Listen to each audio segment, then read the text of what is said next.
Deep for Wayne is Fallaway.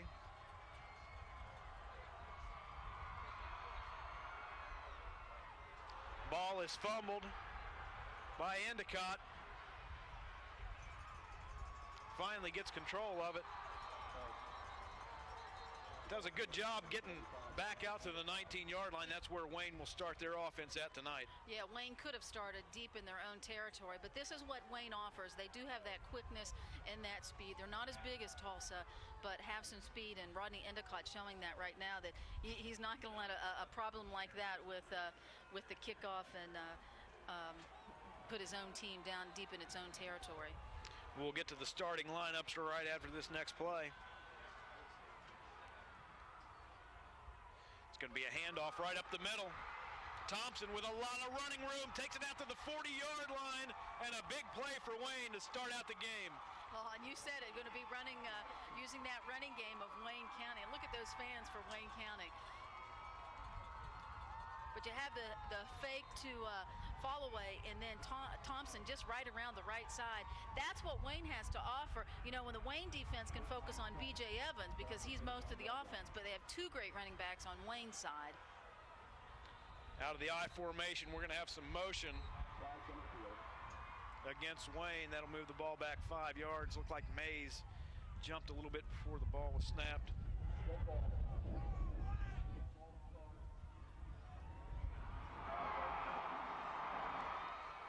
And that was a call. It'll be 1st and 15 from the 45-yard line.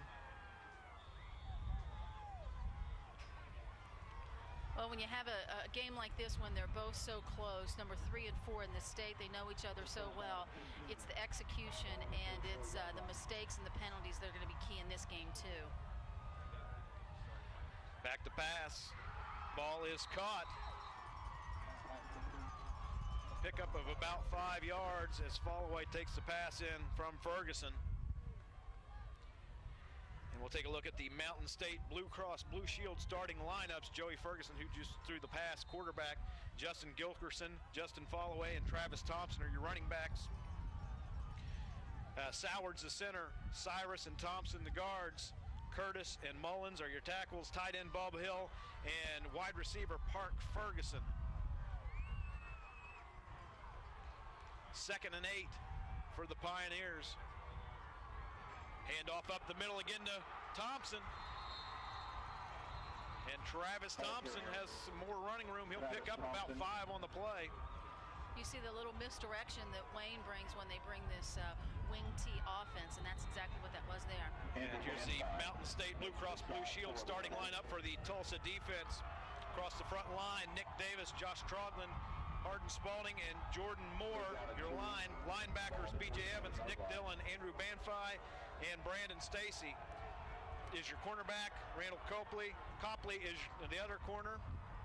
We'll get to the two safeties right after this. On the 3rd down play, Thompson with a nice cut back to the middle, and will pick up the 1st down for Wayne as they move into Tulsa's end of the field. Wayne County brings these tandem runners. We've been looking at Thompson, but then here's Gilkerson. The junior finds his way and makes it through the middle for a nice 1st down gain. And the two safeties that they can get to for Tulsa, Kenny Muncie, the strong safety, and Brian Adkins, your free safety. Hand off to Thompson, up the middle again. Give him a gain of 3 as he moves it to the 44-yard line of Tulsa. Justin Copley. We talked a little bit about how Wayne has changed from its running by committee, but you can see they still use, you know, the main runners are Gilkerson and Thompson, but they're still using his decoys, Fallaway and Endicott. You see Fallaway just come in and Endicott off to the sideline. Ball on the 44-yard line. Run out of the I formation, Ferguson under center. Gilkerson with the ball does a nice job sidestepping a defender in the backfield. The ball carrier, Justin Gilkerson. Who would just pass the 40-yard line. That'll bring up 3rd and 3 from there. Early on, you see Wayne. On the stop for the Rebels. That line of scrimmage is so important. We know that Tulsa has a bigger front line, but using that speed and quickness, and that's exactly what he did. He was able to bounce around.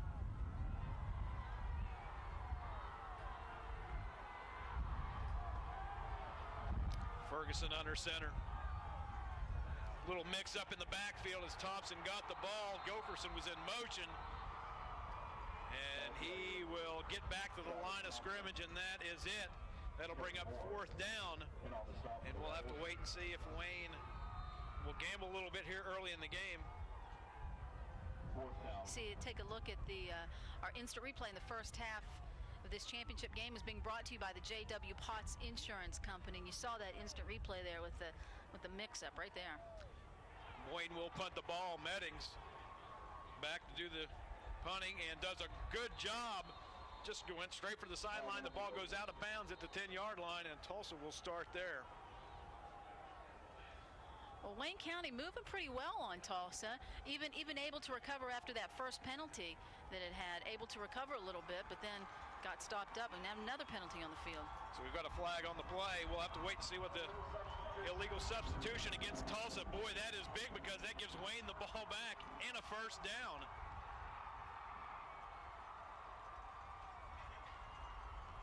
So, boy, if you're Coach Waller, you hate to see that after you finally stopped them. They put a good drive together, moved them down, but they finally stopped them, and now they're going to give the ball right back to him. Yeah, he'd rather be deep in his own territory with the ball rather than Wayne having that momentum. Key games like this, championship games, when you're both so closely matched, and you say, oh, well, Tulsa won the regular season. They should win this one. That's not necessarily the case. You could almost look at that as a turnover. That's right. They were getting the ball back, and they turned it back over with the penalty. 1st and 10. Gilkerson with a carry. Maybe a yard on the run right over his left side of the line. Well, I formation there using Thompson as a rushing blocker for him. 2nd and 9 for Wayne. Followay brings in the play.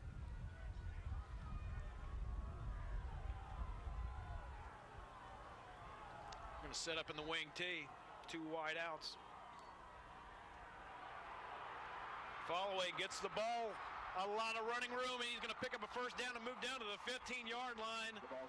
And a little bit of trickery there. Yes, it was. Well, it was actually set up by the other plays. Whenever they would use that misdirection that we were talking about, either using Endicott or Followay, you see, they'd faked it to him before, but this time they give it to him. And then Thompson does a good job of faking that he has the ball. Nice run by Followay, and then Brandon Stacy has to push him out of bounds. Into the 15-yard line. They'll set up in the eye this time. Gilkerson in the middle. The ball carrier. Maybe a yard on the carry, and that's about it.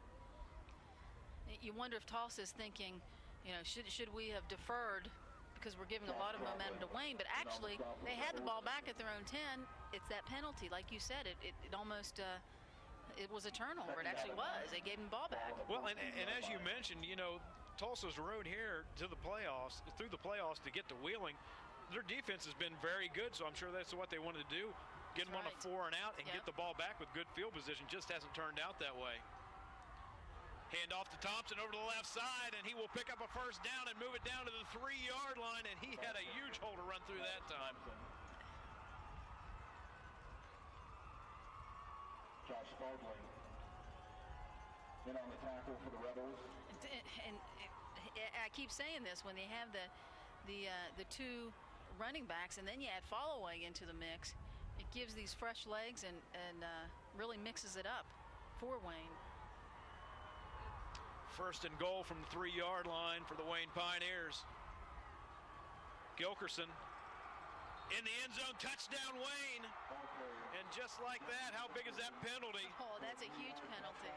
Drive it all the way down the field, and with help from the penalty, pick up the first score of the night. And how important is this to Coach Harmon to get that first score on the board and maybe build a little confidence in his boys? All right, here's the Potts instant replay. And Gilkerson fighting us. I thought he had it in the first time, but then he continues to fight his way in there. It almost looked as if Tulsa either maybe thought he got it in the first time or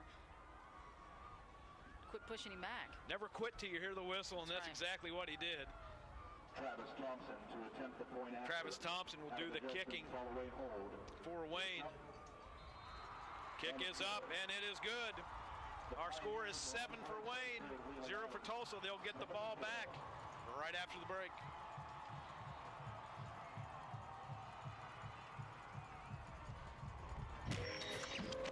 Big tobacco will try to find your weakness.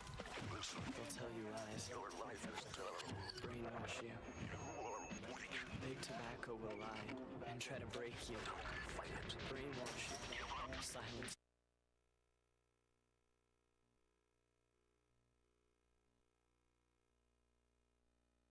In Wheeling, West Virginia, we are Wheeling Island Stadium. Super 6 state championships. We've got the AA game tonight, and Wayne starts off with a big touchdown on the opening drive. Yeah, we thought the weather might be a factor, the wind a factor, but it certainly hasn't caused them any problems. Travis Thompson ought to have a warm leg. Kicking with the wind, goes down to the 9-yard line. Taken there by Stacy. Works his way back across the field, picks up some blocks, and finally ran down at the 34-yard line. By Brandon Stacy.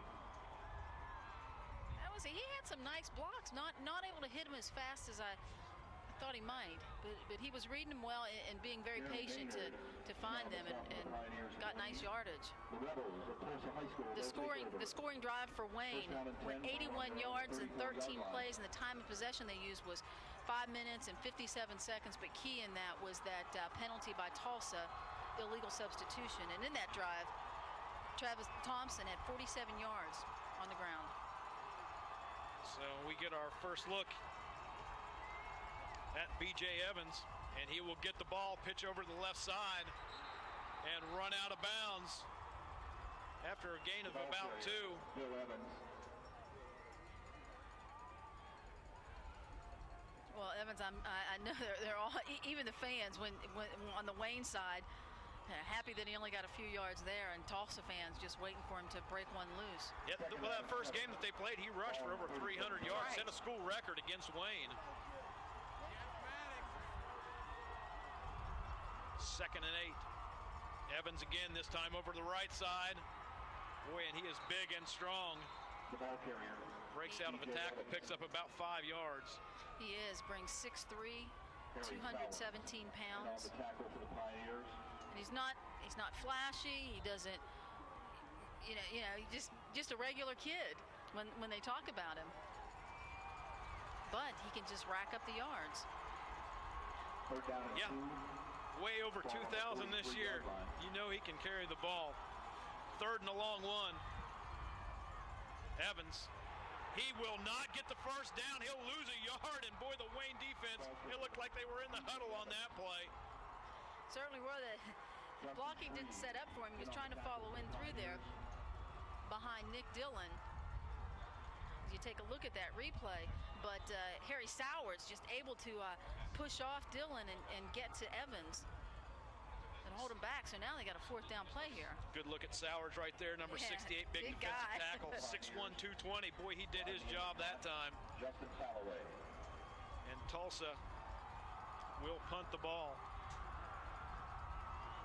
They'll be punting into the wind. It's bobbled. And Roberts does a good job just getting rid of the ball because the snap was low. And it's not a long kick, but give him a lot of credit that ball did not get blocked. Well, he had to dodge a defender right there. That's what I give him credit for first getting ready to punt it, had a defender on him and able to get around and get about 10 yards out of it.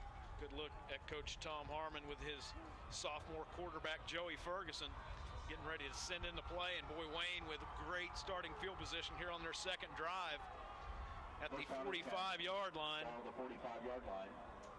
The Pioneers, they'll take over. Wayne taking advantage of the mistakes of the one mistake with Tulsa with the penalty right now.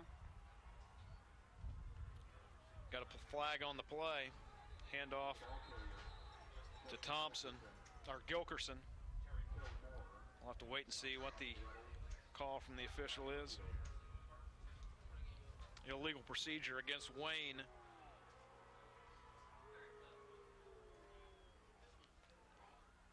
So that'll move him back 5 yards. It'll be 1st down and 15.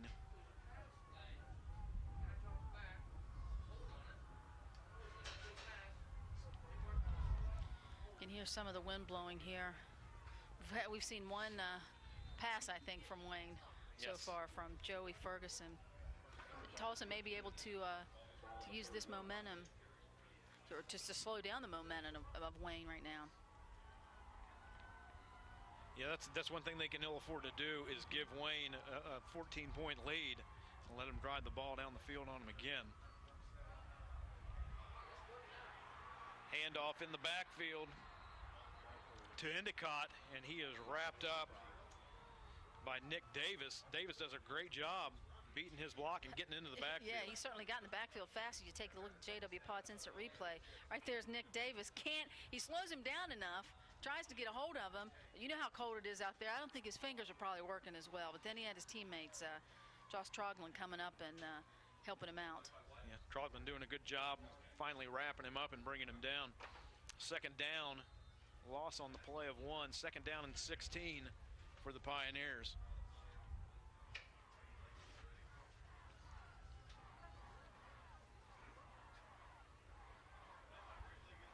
I'll tell you, both teams well represented here. Their fans have had a long drive, and now they're sitting out there in the cold. But Wayne and Tolsia both be commended on how many people they brought up here to the state championship. Thompson with a handoff over the left side, and he is going to be wrapped up and taken down. Thomas Ray on the tackle. You see Wayne starting to run that same little option or fake to the right-hand side. But Tolsia not falling for it this time with Thomas Ray on that tackle right there. Ray, a 6'3", 240-pound senior, making a nice play there. So Tolsia really needs to stop right here, 3rd and 14. 2 wide outs to the right. Fall away in motion. They hand the ball off over the right side, and Thompson goes nowhere. That'll bring up 4th down. Well, you see it. Well, you can see with the players on the field. You see big number Jordan Moore, number 63, getting inside there. But the games are won and lost on the scrimmage. You see who this series, Tolsia won the scrimmage on that one. Copley back to punt. Gets a nice punt off, angled toward the right sideline, and gets a good roll out of it. Will not be returned. Will roll out at the 23-yard line. And Tolsia will get their hands on the ball for the 2nd time tonight, wanting to improve after that 4 and out to start the game off.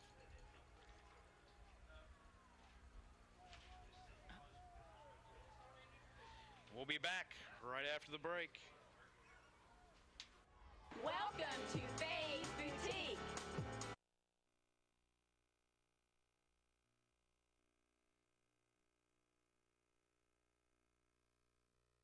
Takes over the ball after the Wayne punt. You can see the score. Wayne Pioneers with the lead over the Tulsa Rebels, 7-0.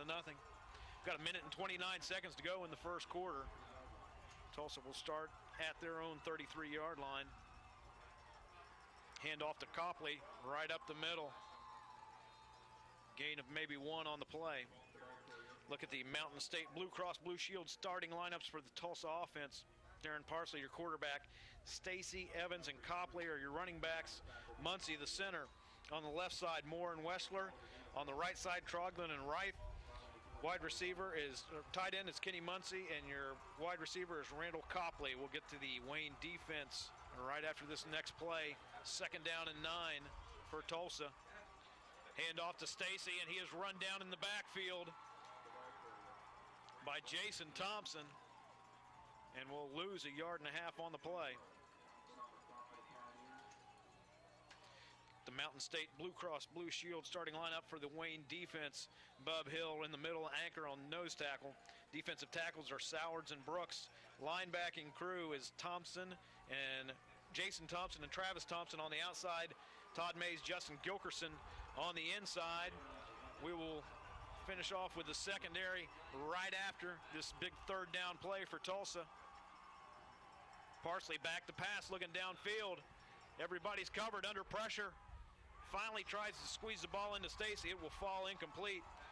To round out cornerbacks for Wayne, Justin Fallaway, Rodney Endicott, And your safeties are Josh Meddings and Dustin Shreve, and a big stand for the Wayne Pioneers right there. It sure was, because it looked like and it felt like you could feel on the with the crowd too that Tulsa might have picked up some of that momentum that Wayne had, but not able to do anything. Yeah. 3 and out again. They haven't had a first down yet. And how about that? Who didn't get the ball at all on that drive? That's right. Well, see, they're trying to mix it up. Mix it up. B.J. Evans did not get the ball. Punt off the side of the foot of Roberts. And boy, I tell you, you can't complain too much. The ball is down at the 35-yard line because that wind is just ferocious blowing in his face. 9/10 of a second left in the half. They probably should have let the clock run out on that one if they could and punt with the wind. Yeah, that's not taking a look at the clock on that. So they may not have had the opportunity. The play clock may have been running down too far where they couldn't do that. So at the 35-yard line, Tulsa's 35-yard line, Wayne will take over there. 2 wide outs to the left, 1 to the right. They're going to hand the ball up the middle to Gilkerson. And the middle of that Tulsa defensive line just shuts him down. That'll be the end of the first quarter. Our score, Wayne with the lead, 7-0 over the Tulsa Rebels. We'll be back with the second quarter right after this.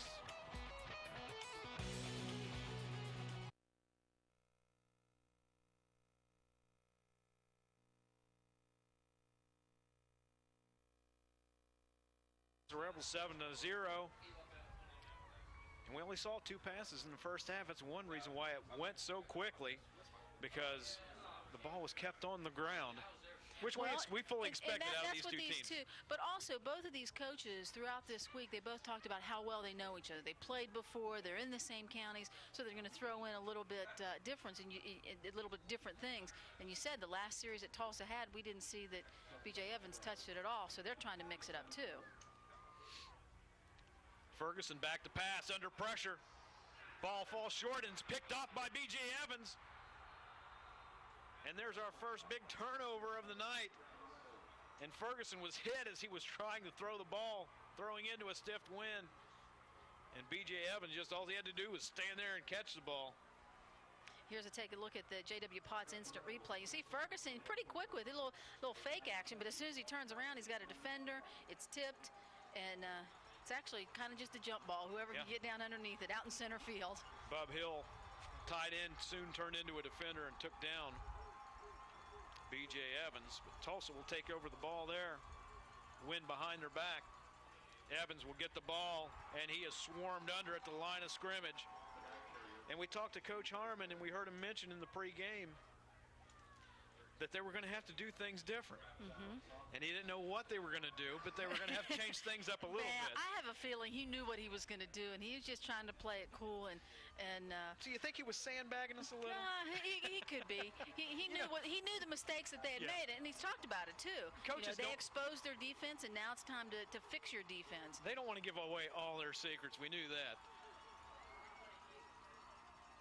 Pitch to Evans over the left side. And he will gain some positive yards out of this carry. Pickup of about 6 on the play. But I just haven't seen Evans be able to break it free there. He had a nice set of blockers in front of him, about 3 guys, but not really able to break it free and quickly hit the hole. But I'm sure he'll take that 5 or 6 yard gain. Yeah, those Wayne linebackers, really, they've been active getting to wherever Evans is going and blocking everything up and not giving him much running room. 3rd down and 3 for the Rebels out of the I formation. Hand off to Evans, goes over left side. He's got some running room this time, gets it out near midfield and a first down. He'll be run out at the 47-yard line. Well, that's what I was talking about, trying to open him up a little bit. Even big guys sometimes need to have it wide open with a 6'3", 217-pound frame. He likes the outside too, and you take a look at that. He didn't take his blocker into the middle, but went out around the outside and used some of his speed. Brandon Stacy. Todd Mays finally ran him out of bounds for Wayne. Hand off to Evans right up the middle. He gets grabbed by the ankle and picks up a yard.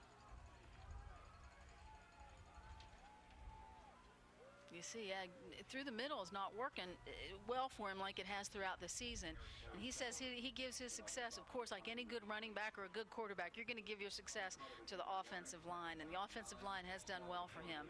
Anytime you can say you have a 2,700-yard rusher, the offensive line had a lot to do with that. Absolutely. 2nd and 9 for Tulsa. Parsley under center. Stacy in motion, going to pitch it to Evans. Breaks a couple of tackles. He'll move it out to the 35-yard line, but we've got a flag on the play, and that's usually in the area of holding. And if it is, boy, that'll be a big penalty because that was a nice 15-yard carry by B.J. Evans. Yeah, right in the middle of the field. That's exactly what they're calling. So that will move them back. Watch here on the J.W. Potts replay. I'm not sure where that holding was. But what this tells you, though, too, yeah, that was a costly penalty for Tulsa, but at the same time, they're picking up momentum. Yeah. It's unlike their first and second and even third series that they had. They're moving the ball now. Yeah, and you can see right there, Kenny Muncie with a great block coming back to tight end and opening up that hole for B.J. Evans, but all for naught after the holding call. Spotted the foul, that'll move it back to the 42-yard line. It'll be 2nd and 16 for the Rebels now. A little bit of work to do. Stacy in motion. Parsley out the pass, hits a wide open receiver, Randall Copley.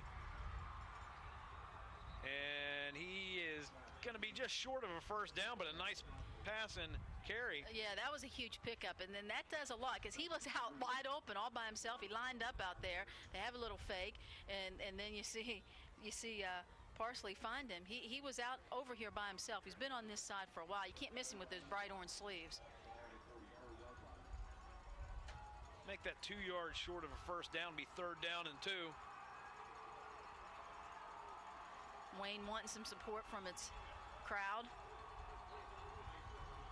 Good look at Darren Parsley, the 5'9", 135-pound junior quarterback. Hand off to Evans. When he shows his strength, goes right into Mays and picks up the first down. But you know what he saw before that?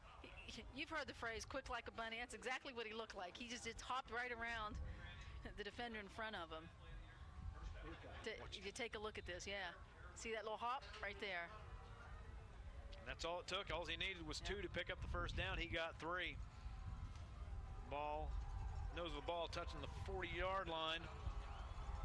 So now Tulsa putting a drive together, moving it into Wayne's end of the field. Got 2 wideouts to the right. Stacy in motion.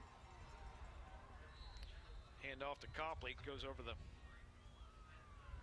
right side. Excuse me, that was Nick Dillon. And to get his first carry of the night. Pickup of about 3 on the play. What I think is keeping this momentum going for Tulsa is that little pass-out pass, that little quick-out pass that they have. And Darren Parsley, he's a little guy. I talk about little guys, but he's a little guy. 135 pounds, 5'9", when you're standing there by B.J. Evans. Stacy in motion. We have one of the Wayne defenders jumped offside. We'll have to wait and see if he was drawn off. Looked like he moved on his own.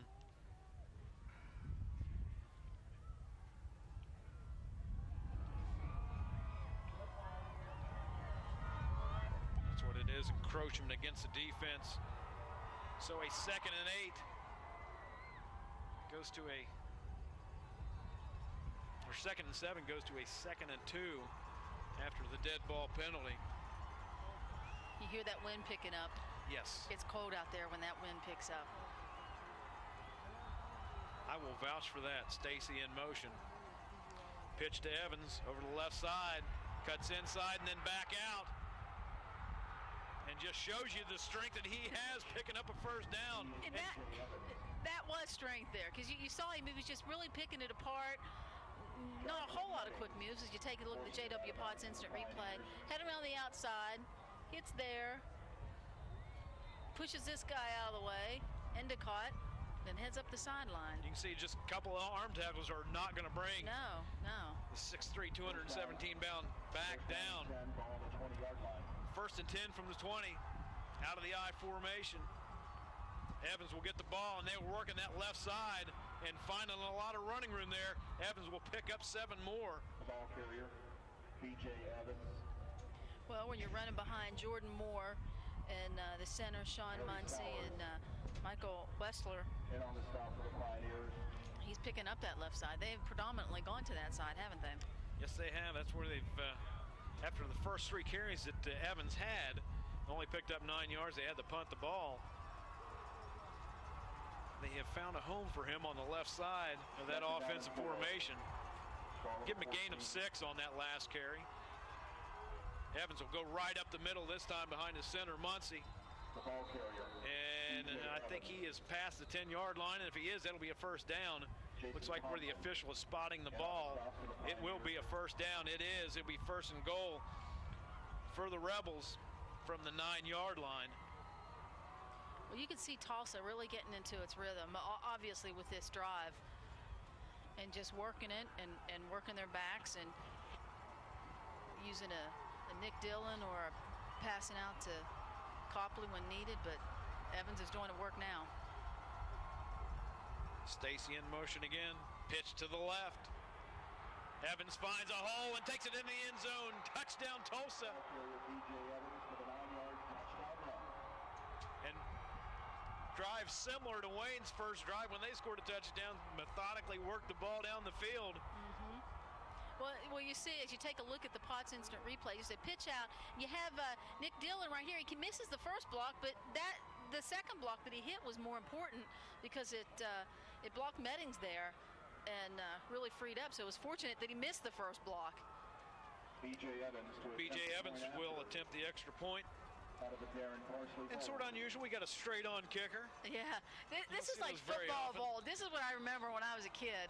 You know, he has to hurry up and switch the shoe and put the shoe on, and just you like these players who do whatever needs to be done. If you need 2,700 yards, I'll do it for you. If you need an extra point, I'll do it for you. We had a dead ball encroachment against the defense. Wayne players were saying they were drawn off. The officials didn't see it that way. It'll be half the distance to the goal line.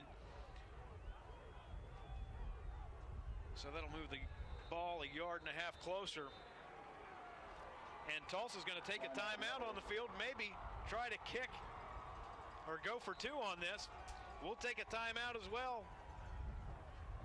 You're watching Super 6 on Network West Virginia. We'll be right back. Listen, you are insecure. You are weak. Big Tobacco will try to find your weakness. Keep quiet. They'll tell you lies. Don't fight it. They're trying to break you. Give up. They're trying to kill you. Big Tobacco is trying to silence you with lies. If you think that's sick, do something. One voice matters. Yours. I just got Suddenlink digital cable and high-speed internet. I feel really connected, but I have to be because my parents aren't tech savvy at all. Like, when I'm not visiting, my dad's only tech support is my mom, and that's tough, you know? He'll be like, what's a printer driver? And she'll be like, I made toast. Now I bring the Suddenlink, and they bring the toast.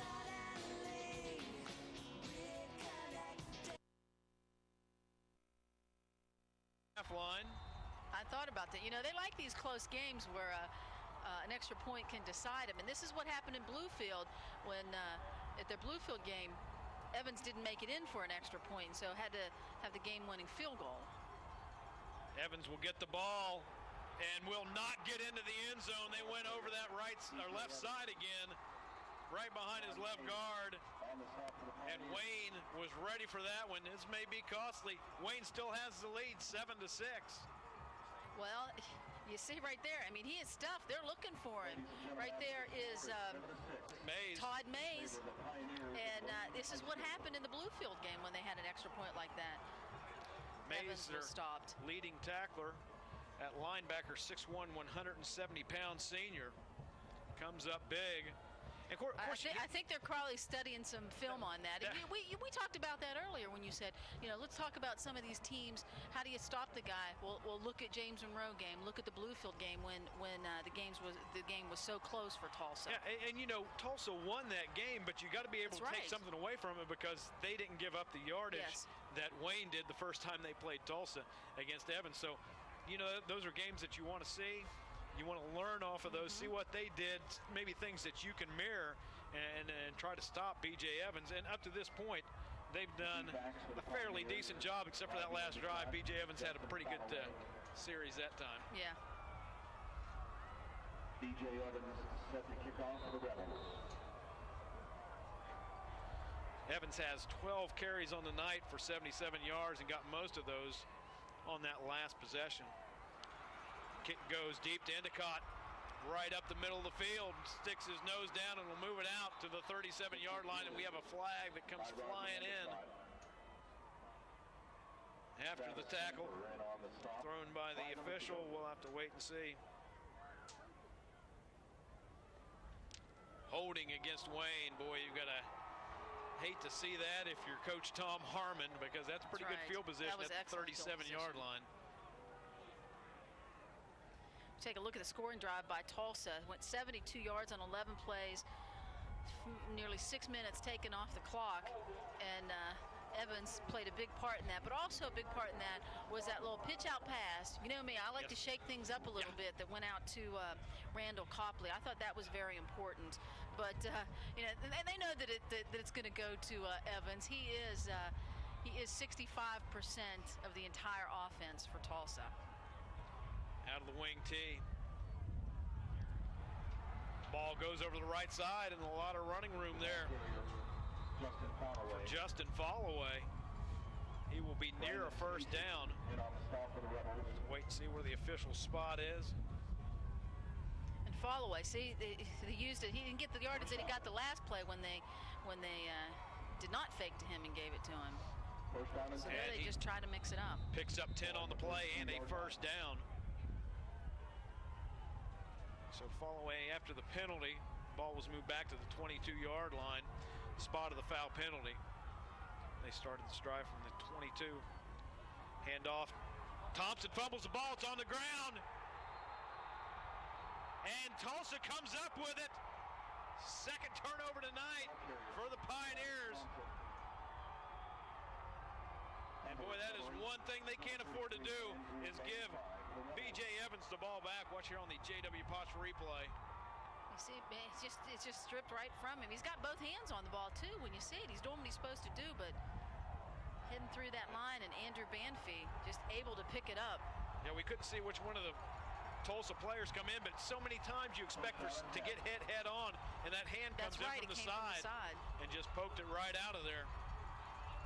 Pitch to the left side to Evans. Flags on the play. And Evans will be wrapped up. Maybe a yard gain on the play. We'll have to wait and see what the call is. Todd Mays in on the stop. Flag on the field.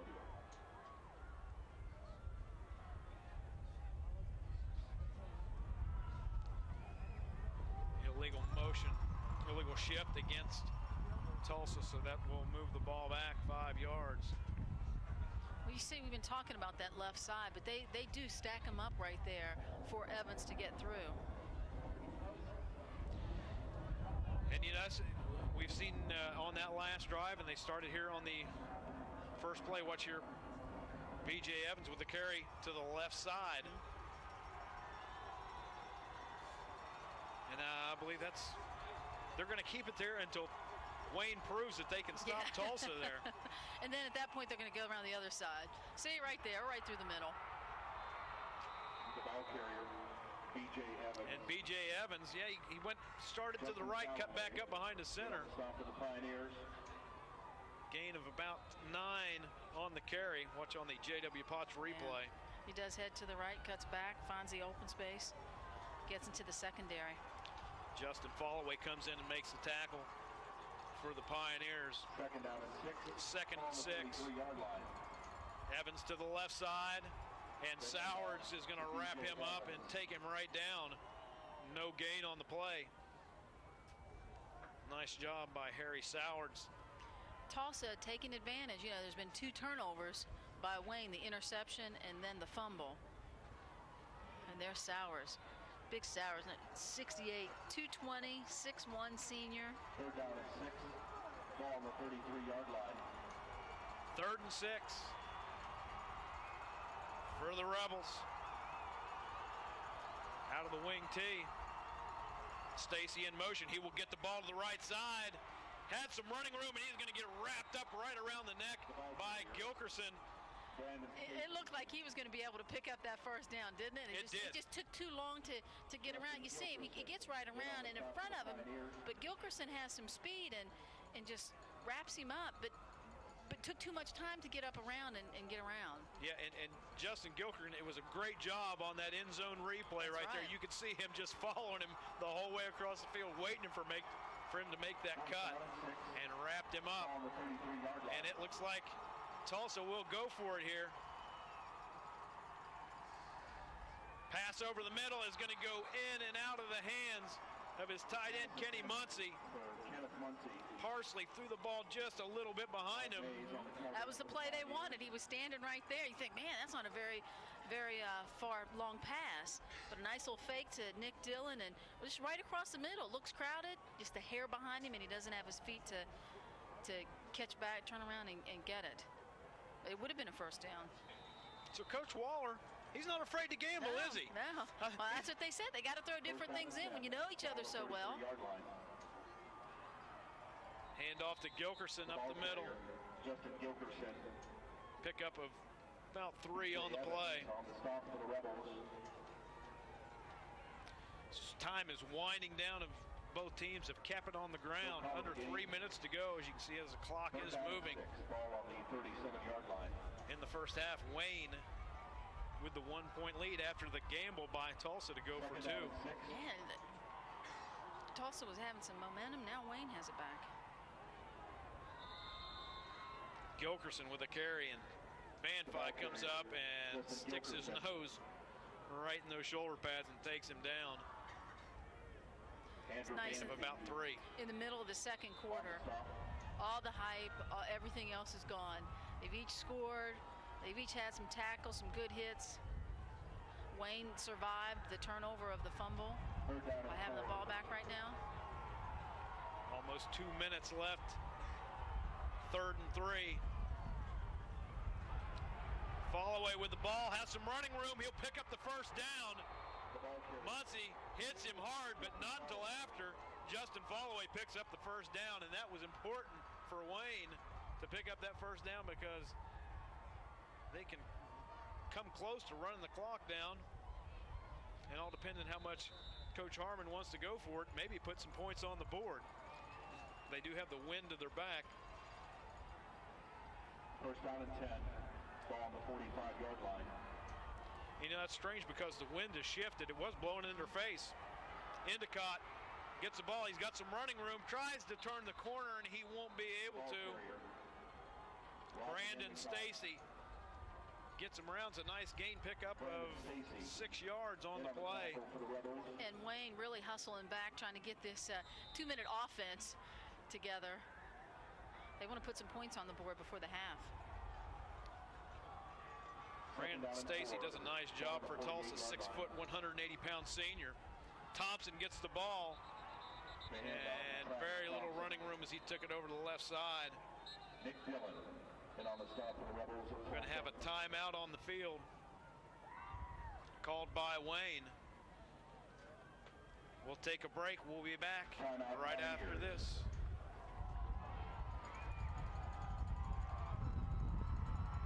Walk back in time to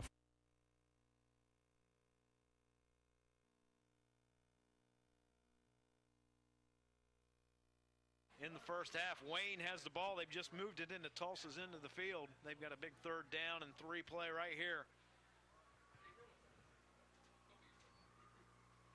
Thompson gets the ball and takes it across the 45-yard line. Boy, it is going to be close, all depending on where the official marks the ball. The spot is going to say it.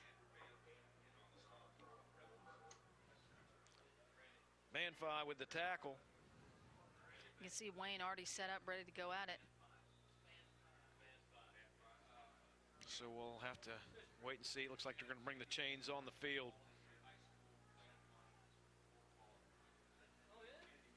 This is really important. They've got just under a minute, 57 seconds to go in the first half. And they're within striking distance. It all depends if Coach Harmon wants to pass the ball. The last pass they threw was intercepted. And it is a first down for the Pioneers.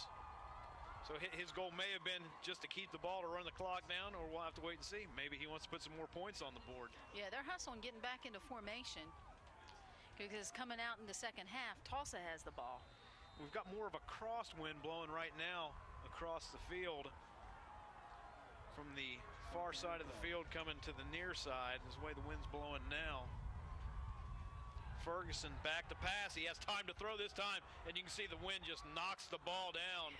He was trying to go to Justin Followay. Stacy with good coverage down the sideline. Followay, a good receiver out there, good defensive back too. But yeah, it's like that ball gets in the air and it's stopped almost. Well, we saw when they were warming up, they were kicking some extra points attempts, and it just seemed like that ball would go up in the air and then hit a wall and just sort of fall straight down. That's how hard the wind was blowing. And you can see on that pass right there when Ferguson tried to put it out there, it just sort of hit a wall and died. Falls incomplete though. 41 seconds to go.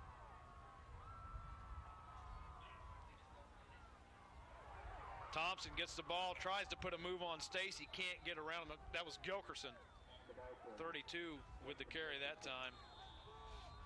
Trying to get to the outside to get some open space and then go out of bounds if he needs to. Obviously, he didn't get out of bounds, so they have to take a timeout right now. So Wayne has done a pretty good job compared to the last time they played Tulsa. They've held B.J. Evans to 84 yards on 14 carries, and last time when they played him, he had a little bit more than 84 yards in the first half. Well, he had something to prove last time because when they played last year, he only got about 60-some yards, and he had something to prove this time. And when he played them in the regular season, had about 354 yards, close to 360 yards. And, Tulsa in this game took a couple series to get started. They were sputtering out there and finally got started and able to score and get down the field. But Wayne, I like what they're doing here. I mean, they're trying to score here. Every point is valuable. You can see 7-6 right here. Well, they've got a big 3rd down and 5 play right here. 30 seconds to go into halftime. And I figure Coach Harmon knows that this is probably not the way the game is going to end up, 7-6, and he needs to take every opportunity he's got to put points on the board. Well, I mean, and obviously they want to win. They want to keep it close too. They were not. They're embarrassed, is the way Justin Followay, I think, who said it when they lost to Bluefield in 2004, 69-24. That's not Wayne football, they say. It's not the way they play it. Hand off to Thompson, has a big hole to run through, gets into the secondary and down to the 21-yard line. The clock will stop after he picks up the first down. And that was a good 3rd and 5 play as you take a look at it from the end zone. Nice little fake, and Thompson able to break some tackles and get a nice. The clock will roll. Ferguson quickly under center. He's going to spike the ball. Got a flag on the play. Couldn't tell if somebody was offsides or motion. We'll have to wait and see the call from the official. 20 seconds to go in the first half. So that'll move them back 5 yards to the 26-yard line. And they're going to have to get real close to the goal line to attempt a field goal in this win. And so that 5-yard penalty really hurts. Get to the center of the field too, but they've done well with the time management. Wayne does have 1 timeout left in this half. Boy, in Tulsa, they really need to stiffen the defense up right here and keep Wayne out of the end zone. The clock is rolling. Ferguson's not aware of that. Going to have a halfback pass. Oh, and in and out of the hands of Mark Ferguson, the intended receiver, and Justin Followay got the ball on a pitch and he put it out there. Nice looking pass. Yeah, and Kenny Muncie able to knock it away there too. That was the type of play that you need on a situation like that. You see Justin Followay just head to the outside, Gets it downfield. You can see it was just thrown. Just over a little bit. Over the wrong shoulder. I thought Muncie had gotten a hold of it, but. So Wayne will use their last timeout of the half with 9 seconds. 9.4 seconds to go in the half. Hey, that counts. That 4/10 could come up big. You never know. That's right. We know it comes up big in basketball, but football, you can use it too. So Coach Harmon, he's not going to leave those timeouts. He's not going to take them into the locker room with him. He's going to use them because they'll do you no good in the locker room. So we'll have to wait and see what he comes up with. Now, last time he took a timeout, big third down play, had a nice run from Travis Thompson and picked up a first down, moved it down to the 21-yard line. They may have to do something just with the little halfback pass with follow-away, but that was something that they needed. That was a good approach to it because he was open. It just stretched out a little bit more and maybe not so far over his head, but he was available. This is it. This is your last game of the season. You don't want to leave any tricks in the bag. If you've got them, use them. So we'll have to wait and see what Wayne is called. And Coach Waller on the other side was saying, boys, you got to be ready to play. Got a flag on the play again. There was a little mix-up. I'm not sure if it's going to be on Tolsia because Jordan Moore was pointing. He was down in the stance. He was back up. I think it's going to go against Wayne again.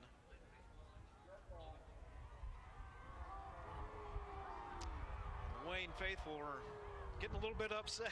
Yeah, we've had quite a few penalties this first half. You think by the last game of the season, that 14th game of the season, you might not have as many penalties, but maybe they're trying to keep it in check too. I think we're going to have to reset the clock because there was some time, a second and a half was run off the clock. It was a dead ball penalty, so we'll have to have 9.4 seconds back on the clock. And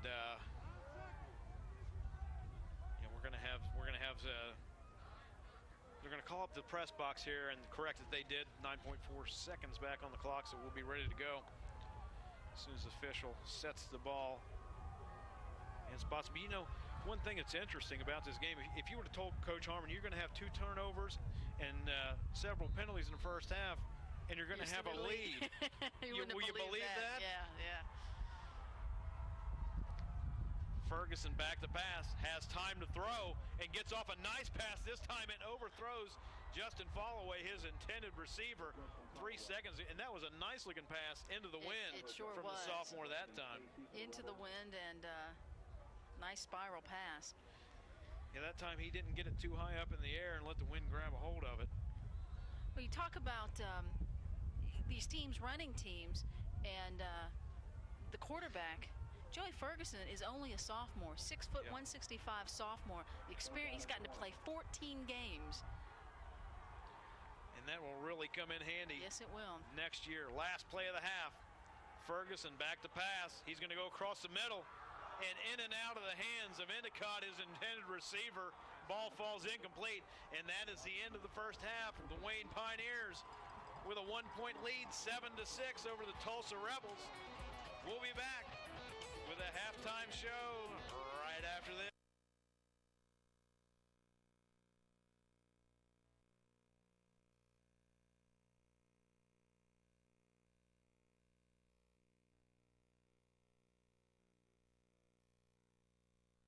Have it.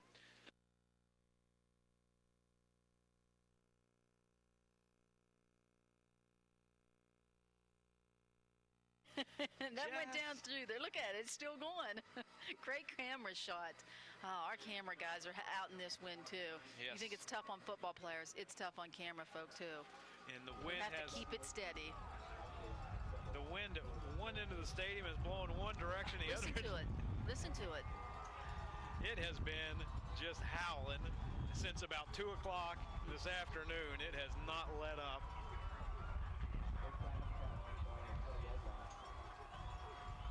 Darren Parsley, junior quarterback for Tulsa, he'll pitch it to Evans, and he has a lot of running room to where? The left side. Yes.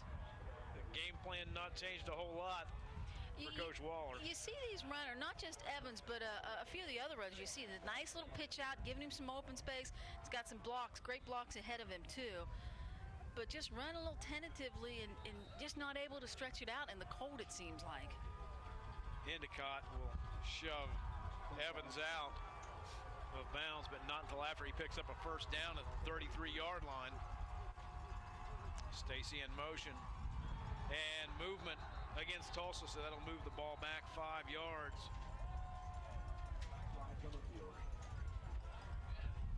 Well, here we start off with the penalties again. We had about 10 of them between the two of them. First one in the second half now. And I'm sure at halftime, that's one of the things that Coach Harmon, he probably lit into his boys about, was the penalties. Especially when they were down there in the last 2 minutes of that first half, trying to get on the board, doing a great job of time management, and then you let some penalties get you back. Yeah, Tulsa, although penalties not as costly to him, that one penalty did extend the drive, so I'm sure Coach Waller reminded him too. Evans with a carry gets to the 30-yard line. Gilkerson came in for Wayne, hit him at the knees. Credited with the tackle.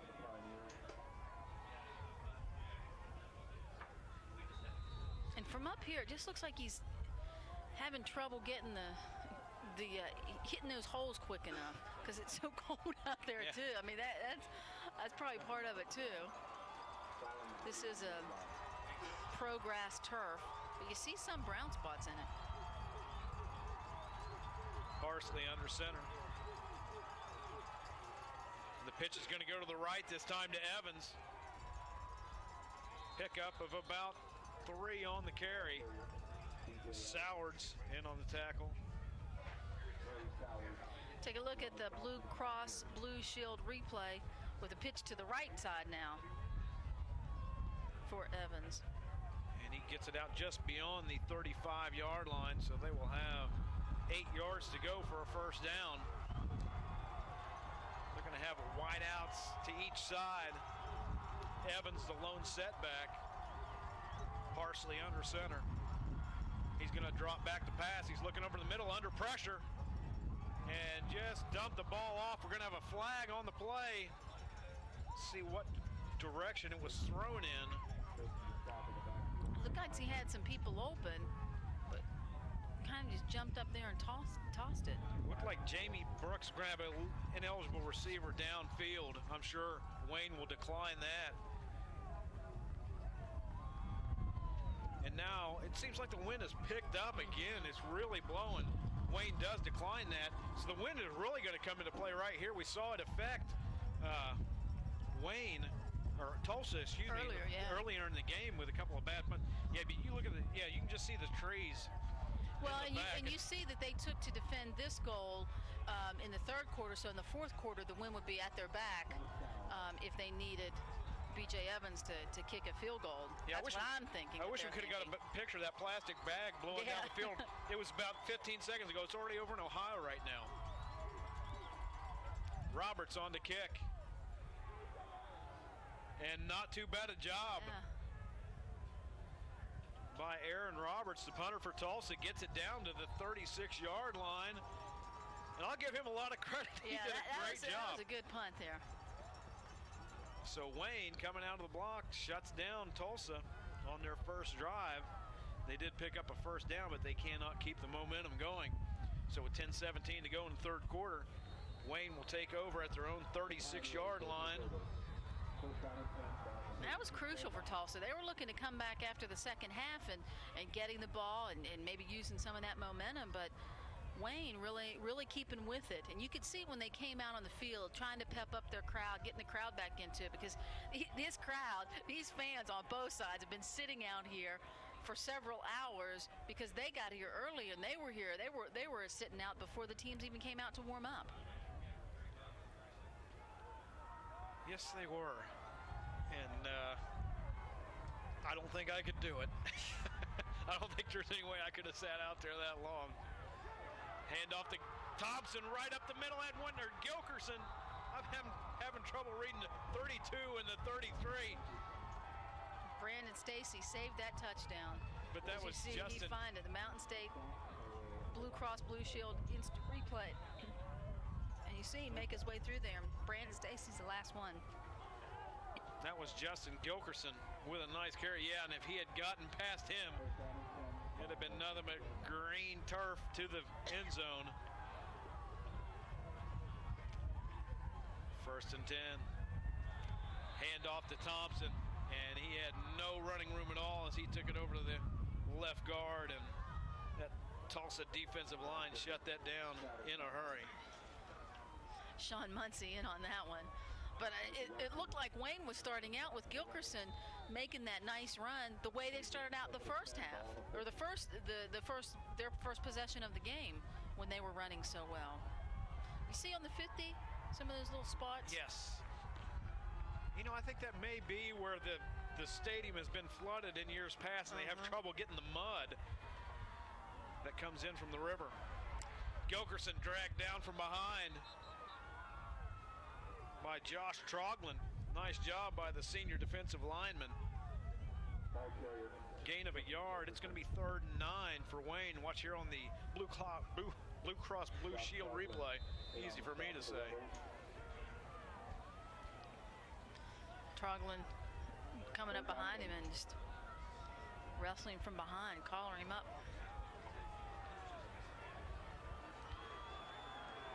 So Wayne with the ball, and Tulsa's into the field, but they've got 8.5 yards to go for a 1st down. Ferguson under pressure, rolls out to his right, and a nice pass down the field to Followay for a 1st down. And the sophomore quarterback showing a lot of composure there. That's exactly what I was going to say. I mean, he saw, when you take a look at this replay, look at all those orange jerseys just out in front of him. He's rolled out, he's flushed out, and he still finds Followay right down there. Nice little outlet pass there, and that was huge. That was huge for Wayne. Really, Tulsa did a great job. They had pressure on him, but Ferguson just kept his senses about him and rolled out of the pocket. Gilkerson trying to get to the outside and cannot do it. B.J. Evans was in there, first one to slow him down. Then gets a little help from the rest of the Tulsa defense.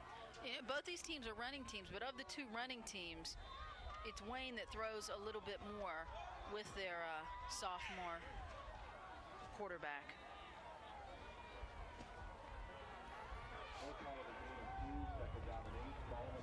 But when you have a senior target like Followay, that makes it easier for Ferguson. They're bringing him right along. Out of the I formation, Thompson up the middle. When Wayne went into a tight offensive formation that time, everybody inside the box. We've got a flag thrown in on the play late. It's going to be a dead ball penalty.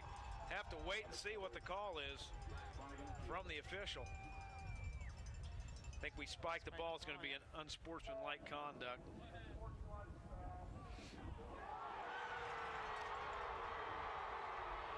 And you know, there's been a lot of penalties called against Wayne, and the fans are getting upset with it.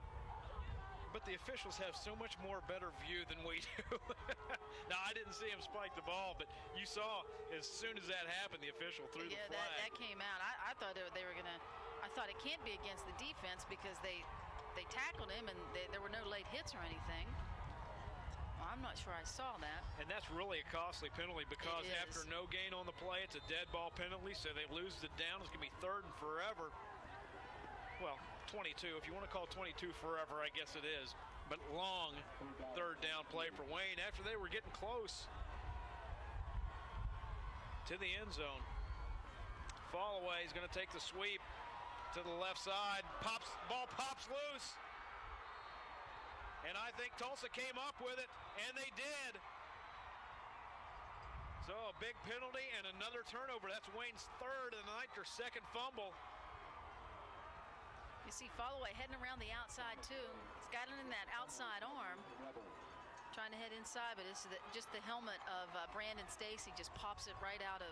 Yeah, that's just a beautiful, Followay's hand. Yeah. Beautiful textbook tackle by Brandon Stacy. Put his helmet right on the ball, and you know, on a cold night like this, their hands are cold. It's hard to feel that ball. And it pops right out. And boy, what a big turn of events after they took it down to the 21-yard line, and it looks like they were going to move the ball in against Tulsa. A penalty and turnover. And the Rebels are in business. They're going to pitch the ball to Evans. Cuts it back to the inside. And he's only going to pick up about 2 on the play. They are containing Evans. This is exactly what Tom Harmon wanted to do, is just contain him. Not giving any big breakout runs. And you know, as we mentioned in the first half, he had 84 yards in the first half, which is, you know, a pretty decent amount. But nothing big. And he only got 1 score out of it. And nothing crucial either. Nothing that really killed him. Handoff to Copley over the left side. And boy, Coach Waller is just really wearing out the left side, whether it's to Evans or one of his other backs. In that first half, his other backs only carried the ball 4 times. Evans had all the carries besides that.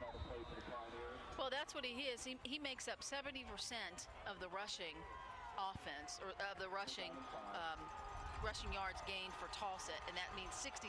Then it translates to 65% of the entire offense. Big third down play for Tulsa. 3rd and 4. Parsley back to pass. And incomplete pass out of bounds. He was going to Randall Copley, his wide receiver, and that will bring up 4th down for the Rebels. So once again, the Wayne defense stiffens and is going to force Tulsa into punt. 6 minutes to go in the 3rd quarter. And we'll have to see if Aaron Roberts is going to be able to get off as good a punt as he did the last time with that wind blowing right in his face.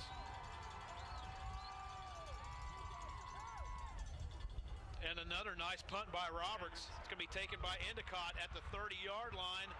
Goes to the outside, little bit of daylight. He's going to be run out of bounds at the 44-yard line. And the Pioneers will take over from there. He had a very nice return. I think that Tulsa kind of thought they'd be able to stop him back there, but he got underneath it, had enough time for him to catch it, enough time to set his feet, and he picked up about 12 more yards running it back. Roberts again with a nice punt. We'll take a break. We'll be back.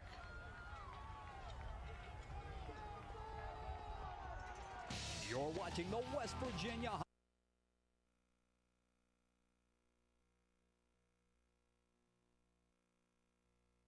the companies of Suddenlink Communications, including Suddenlink Media and Network West Virginia. After the timeout, Wayne with the 1st down from their own 44-yard line. 5 minutes and 51 seconds to go in the 3rd quarter, and this 3rd quarter not moving quite as fast as the first half did. We've got an official's timeout. Or a delay of game, I think. And that's what the call is, a delay of game. And that's one thing, you know, I don't know if Wayne has a play clock at their field, but that's one thing it takes a lot of getting used to. They have him here, bright and big. You think coming out of a timeout you wouldn't have that problem. Yeah, that's one. You know, Wayne has done so well with time management, especially the end of that first half. To have this happen, it's not good. 1st and 15. Ferguson under center. He's going to give it to Thompson up the middle, and Tulsa not budging an inch. Middle of that Tulsa line, Troglin and Davis. Spalding and Moore, defensive line doing a good job tonight. No gain on the play. 2nd and long. I think you can go back to the same question you asked in the first half if you'd asked Coach Tom Harmon. You're going to have 3 turnovers, and you're still going to be winning. And he's going to say, that means my defense is doing its job and doing really well. And it has. And it really has. Yeah. He said he was going to have to make some adjustment, and he has done that. Fall away, sweep to the left side, gets through an opening, and he is off to the races. Can they run him down before he gets to the end zone? No! Touchdown, Wayne!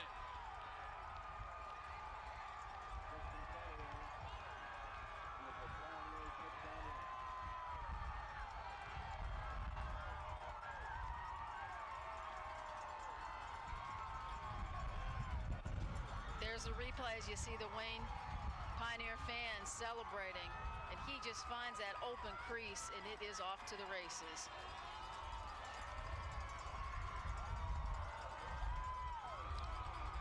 And boy, what a big turn of events right there. Got in trouble with the penalty and still had a long way to go. Don't get the first down, they'll just get the touchdown. Extra point is up and good. Wayne Pioneers with the lead, 14-6 over Tulsa.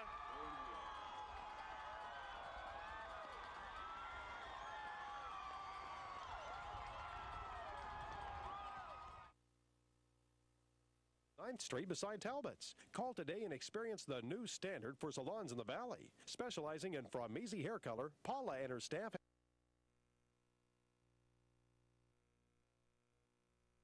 Followays, they ran a sweep to the right side. It just got warmer on the Wayne County side, on the Wayne High School side with the fans here. That was a huge, Justin Followay was critical in Wayne's win over Grafton in the semifinal game. And you could see the speed he had once he got out into the open. The kick will travel into the end zone. It got past Brian Adkins. And Tulsa will start from the 20-yard line. And Wayne really put this together after fumbling and then holding Tulsa. They went 56 yards on 2 plays, and a huge run by Justin Followay, as we said. And he was critical in the semifinal game that Wayne had against Grafton, had the game-winning touchdown, and then had an interception that killed Grafton's drive to try to take the lead. And here's the thing about it. It was a 56-yard drive, but a 60-yard scoring run because of the penalty moved the drive, moved it back. And Followay gets that 60-yard run. Pitch to Evans to the left side, and he is swarmed under. We've got a flag that comes flying in the area of holding. Usually when we have the field umpire throw the flag like that, that's what you'll have. We'll wait and see. Call from the official. And that's what it is. After a pickup of 4 on the play.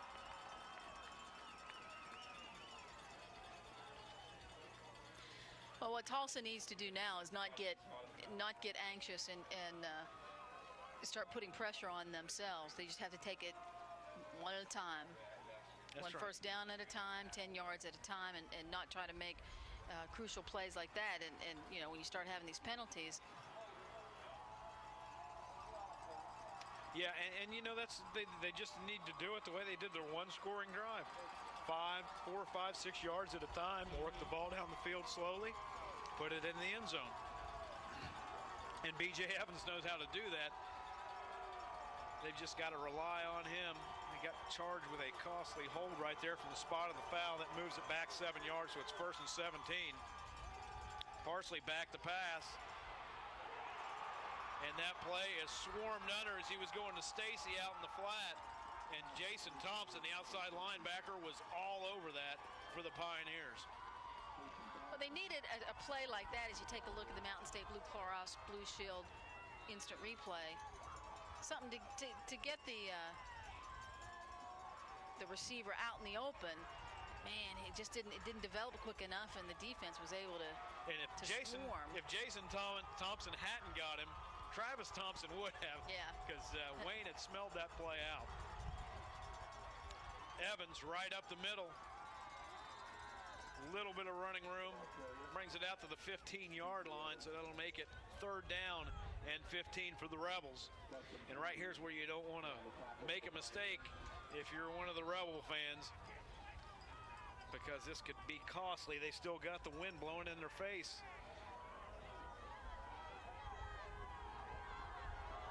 We'll have to see what kind of play Coach Waller has called.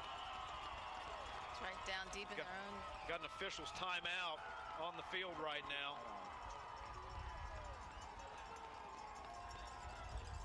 Got one of the players, Michael Wessler, is going off the field, number 62. He's probably bleeding. Whenever they're bleeding, they've got to go off the field. So yeah, it looks like that's what they're doing, wrapping his arm up. So Wessler, their left tackle, out 6'1", 235-pound senior. 3rd and 15, Parsley under center. Back to pass. He's looking to go deep, and the ball is going to float up in the air, and it's picked off by Jason Thompson for the Wayne Pioneers. And Parsley was hit right when he threw the ball. Looked a little bit like Ferguson on his interception. The ball just got up in the air and fluttered there. As you take a look at this replay, there's Parsley doing a little pump fake, but maybe waited too long, put too much air up underneath there. I think with the pump fake, he had some open folks. He had Muncie out there, and I think and Copley out there. But with the pump fake, took too much time and let the defense set up.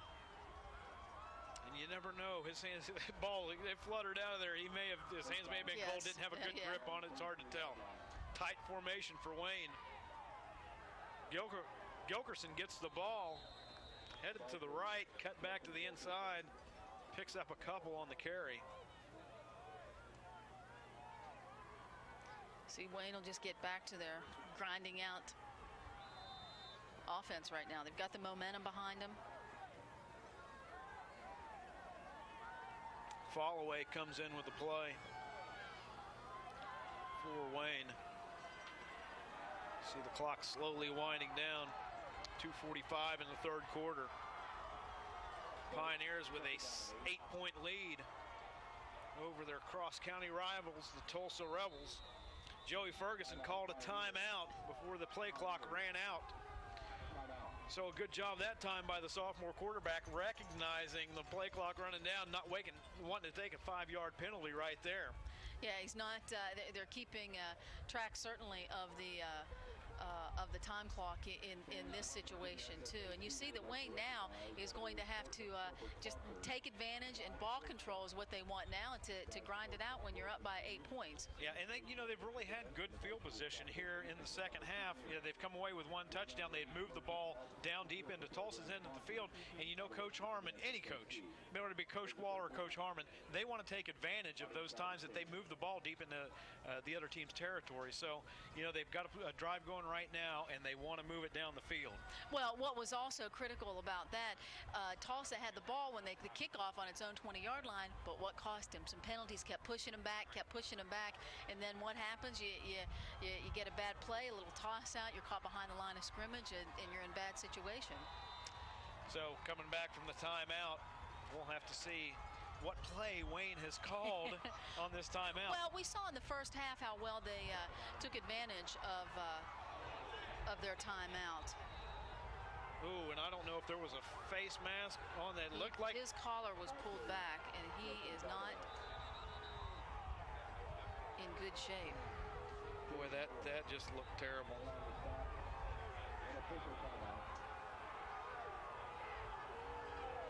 We'll have to wait and see.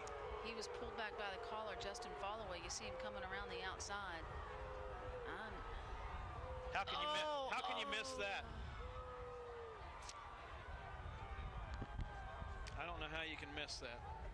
I mean, it was right out there in the open. Oh, I don't even like seeing that, because his whole head turned around and he's hit at the bottom. I just don't know how. He did not move. Oh, my stars. There we go. I cannot believe that Great job by Justin Followay getting up, and we're just happy to see that he is up. And he ran off the field. How about that? Oh, that gave me cold chills, because I did not want to see that replay. Oh, my goodness. 3rd down and 5. I hate to repeat myself again, but how do you miss that? Oh, my stars. It wasn't like it was in a big pile or something. 3rd down and 5 for the Pioneers at the 29-yard line of Tulsa. Endicott in motion. Thompson gets the handoff. Now that he's okay. Down to the 25. And I'm glad that he's okay. It reminds me, and all Mountaineer fans will remember this, back in the Sugar Bowl when Darren Studstill came up and his helmet was turned clear around. Monty Grove for Florida. I'll never forget that name. Oh, linebacker. Yeah. But I mean, he was fortunate that the helmet turned around. I didn't see the helmet turning around with Followay. He's standing on the sideline. I hope his neck is okay. You know, he jumped right up over there, but man, you saw the trainer run out there immediately and say, do not move, do not move. It didn't look good. So happy to stand on the sideline. 4th down and 2 for Wayne, and they will go for it. Ball at the 25-yard line. Big play for the Tulsa Rebels right here. Gilkerson to the right side, and boy, it is going to be close. It's going to depend on the spot of the ball by the official. And he had to get to the 23, and the ball is marked right at the 23. The chains are on the visitor side of the field. Over on the Tulsa side of the field, they're going to have to bring them all the way across. Watch here on the replay. Looks like he has it then. Good second effort by Gilkerson, just keeping those legs pumping, trying to pick up that extra yardage on that 4th down play. See as they mark it and stretch the chains out. 1st down, Wayne. Wow. That's a crucial 1st down for him. They had one like that at the end of the 1st half, but now it really is, because with time running down in the 3rd quarter, and you're up by 8, and you're threatening. As you know, as we mentioned at the break, Wayne was down here before. Earlier, they had the penalty, and then the fumble turned the ball over, so they couldn't take advantage of it. Now that they've moved down to the 23-yard line again, you know, Coach Harmon doesn't want to see any more penalties, any more turnovers. He wants to see Wayne football, driving it down the field, keeping that clock turning. 1st down and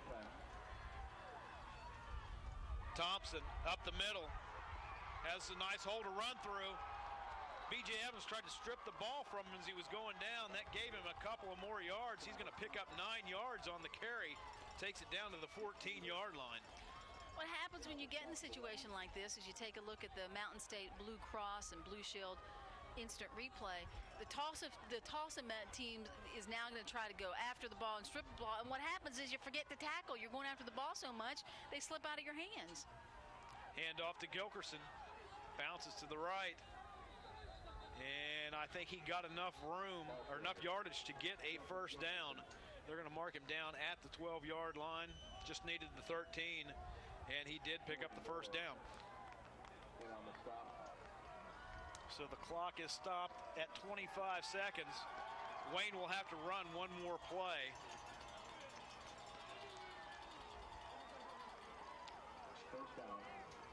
They'll have to run one more play in the 3rd quarter, and then in the 4th quarter they're going to have the wind in their face, and Tulsa will have the more favorable end of the field with the wind behind their backs. 1st and 10 from the 12. Gilkerson over the left side, stacked up at the 8, and that will bring the third quarter to a close. Wayne with the lead, 14-6 over Tulsa. Keep it right here. We've got a great AA championship game. We'll be right back.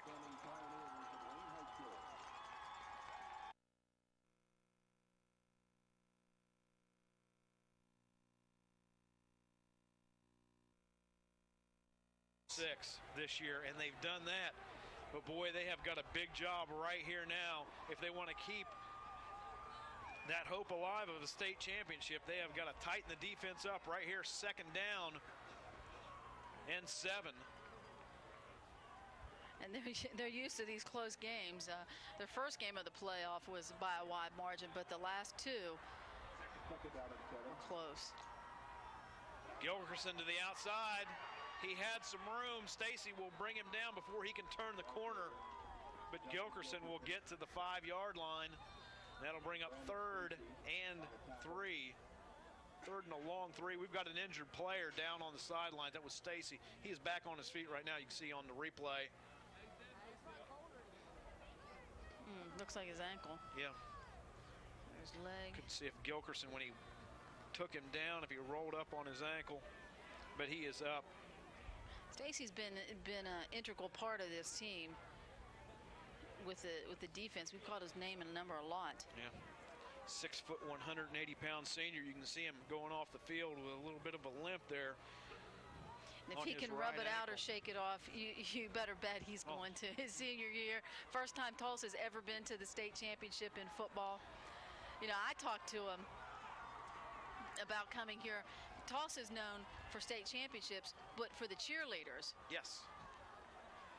First time for football, so they knew they had some work to do out here to start building their reputation for themselves. Third and a long 3 for the Pioneers. Gilkerson over the right side in the end zone, touchdown. The Wayne Pioneers up their lead, 20-6.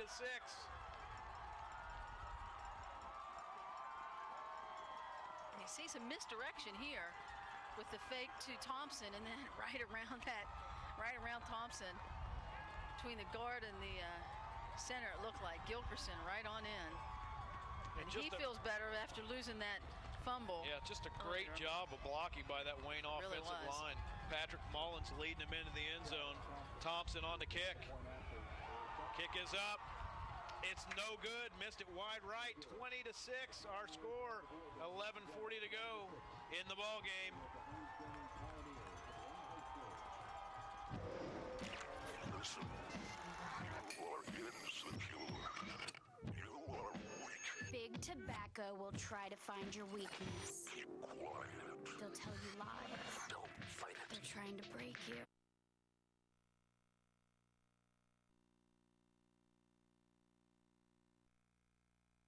West Virginia High School Football Super 6 Championships brought to you by Rays and the companies of Suddenlink Communications, including Suddenlink Media and Network West Virginia.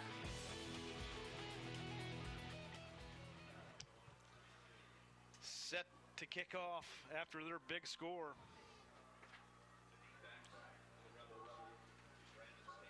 A lot of time for Tulsa now. I mean, they have 11 minutes and 40 seconds. But they haven't scored since the first quarter. That might be in the back of their minds, too. Travis Thompson with a nice kick into the wind, but a flag on the play. How about that? I'd never thunk it. Yeah, that's unfortunate that so many flags.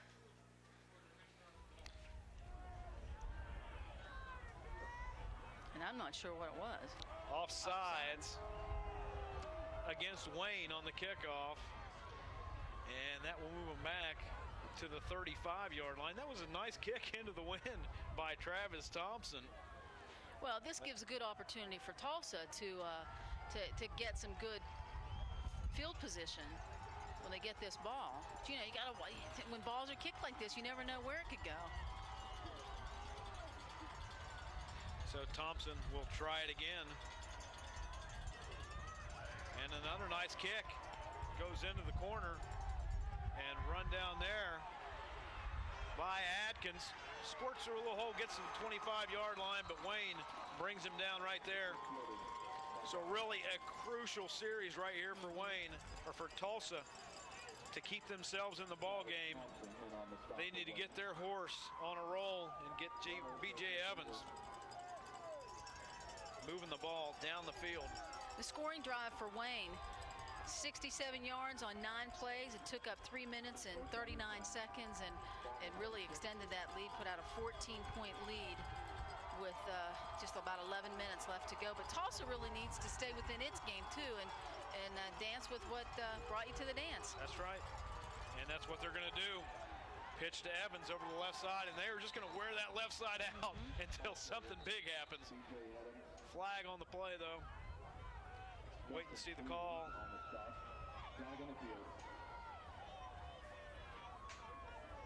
Illegal shift against Tulsa. That'll move the ball back 5 yards. It'll be first down and 15 for the Rebels. Let me say this, all the games we've done this year, my favorite uniforms, Tulsa Rebels. I like that orange and blue combination. Yeah. Fresh colors. I like the bright orange sleeves on some of the players. Extra bright. Listen to that wind. Kicking up again. It is blowing. Parsley back to pass. Out pattern. Parsons does a good job fighting for extra yardage. He did. He had to come back for the ball. And it looked like he might get cut back a little less yardage, but fought for it and got closer to a first down. that is all wind. That's making me cold, and I'm in a heated press box. You know, I still haven't thawed out. It gets colder for Tulsa fans over there. Yes, I still haven't thawed out from that pregame shoot we did down there. I wasn't dressed to be outside.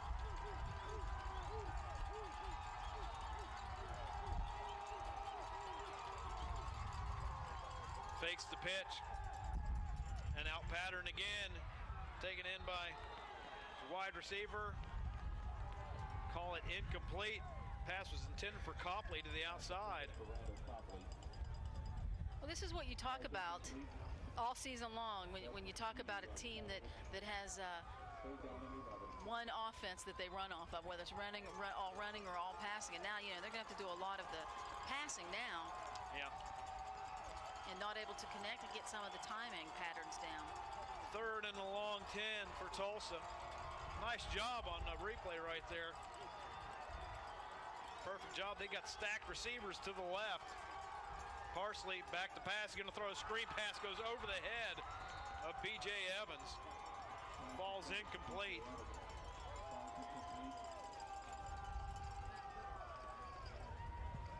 And that's a 3 and out. The one bonus. They've got the wind behind their back, and their punter, Aaron Roberts, has done a good job tonight. We've seen him kicking into the wind. So he ought to really be able to get a good one off here tonight, and that's what he needs to pin Wayne back deep in their end of the field, because they can ill afford to give them good field position now. 10:54 to go in the ball game. Good snap. Gets the punt off. Nice high hanging kick. Endicott's going to let it go, and he gets a good bounce, and it goes out at the 32-yard line. So a great job by Aaron Roberts, the 6', 190-pound senior, making it as hard as he can for the Pioneers. And Wayne able to just grind it out now, using their running game. And what's interesting about this Wayne team is, you talked about 2 years ago they were here for the state championship. They lost 19 seniors last year. Yes. They lost 42 players and 8 of them were first-team All-Staters in the last 2 years. And you'd think, oh, well, this is a rebuilding year. Well, this is one of those programs that you talk about, not rebuilding, reloading. That is and that's correct. what they have done here. Gilkerson with the carry over the left side. He'll bounce around and pick up about 4 yards. And good to see Justin Followay, number 5, back into the game. Oh, you don't know. I was so happy. I did not like the look of that tackle that he had the face mask on. That was Thompson on the carry again. That's one thing, if I had to change about these jerseys, I'd make the numbers a little bit easier to tell the difference between a 3 and a 2. I've had trouble with that all night, telling the difference between Justin Gilkerson and Travis Thompson.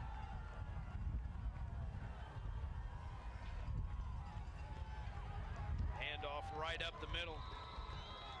Gilkerson with the carry. It's going to be 2 yards short of a first down.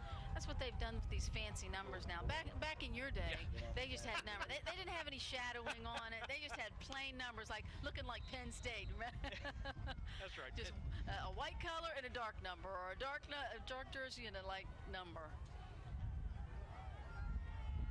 See, now they're getting fancy. Yeah, Wayne's jerseys have the red numbers highlighted with a white background. Yeah. Of course, my eyes aren't as good as they used to be. 3rd and short. Gilkerson is going to be close again to a first down. It's all going to depend on the spot right here.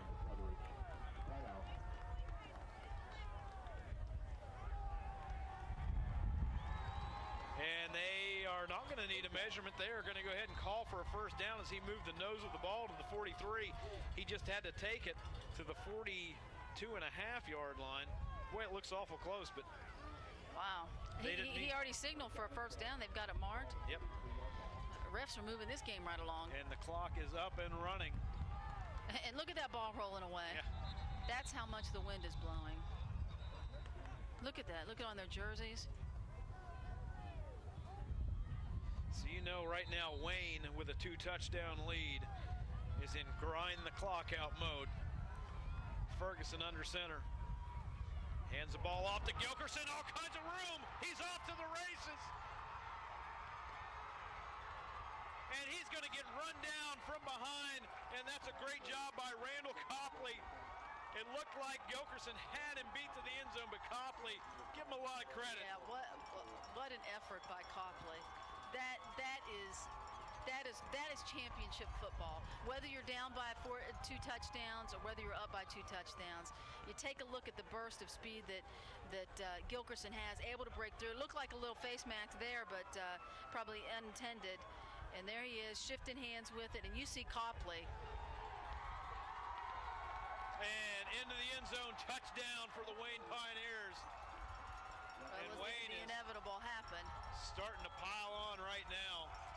After losing to their cross-county rival 30-19 in a game which B.J. Evans just dominated, it looks like the Pioneers are going to turn the tables on the Rebels. 26-6 is our score. Thompson is getting that shoe on for the extra point attempt. He's got plenty of time. 12 seconds still on the play clock. His kick up. No good again. Missed it to the right. 26-6 is our score. 8:26 to go in the ball game. Got a penalty on the play right here before they make any decision. So let's wait and see what the call is. Chop block against Wayne.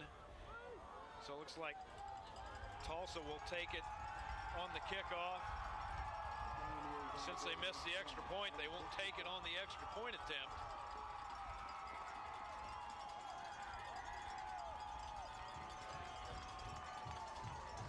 An official timeout. We'll take a break. We'll update you when we get back.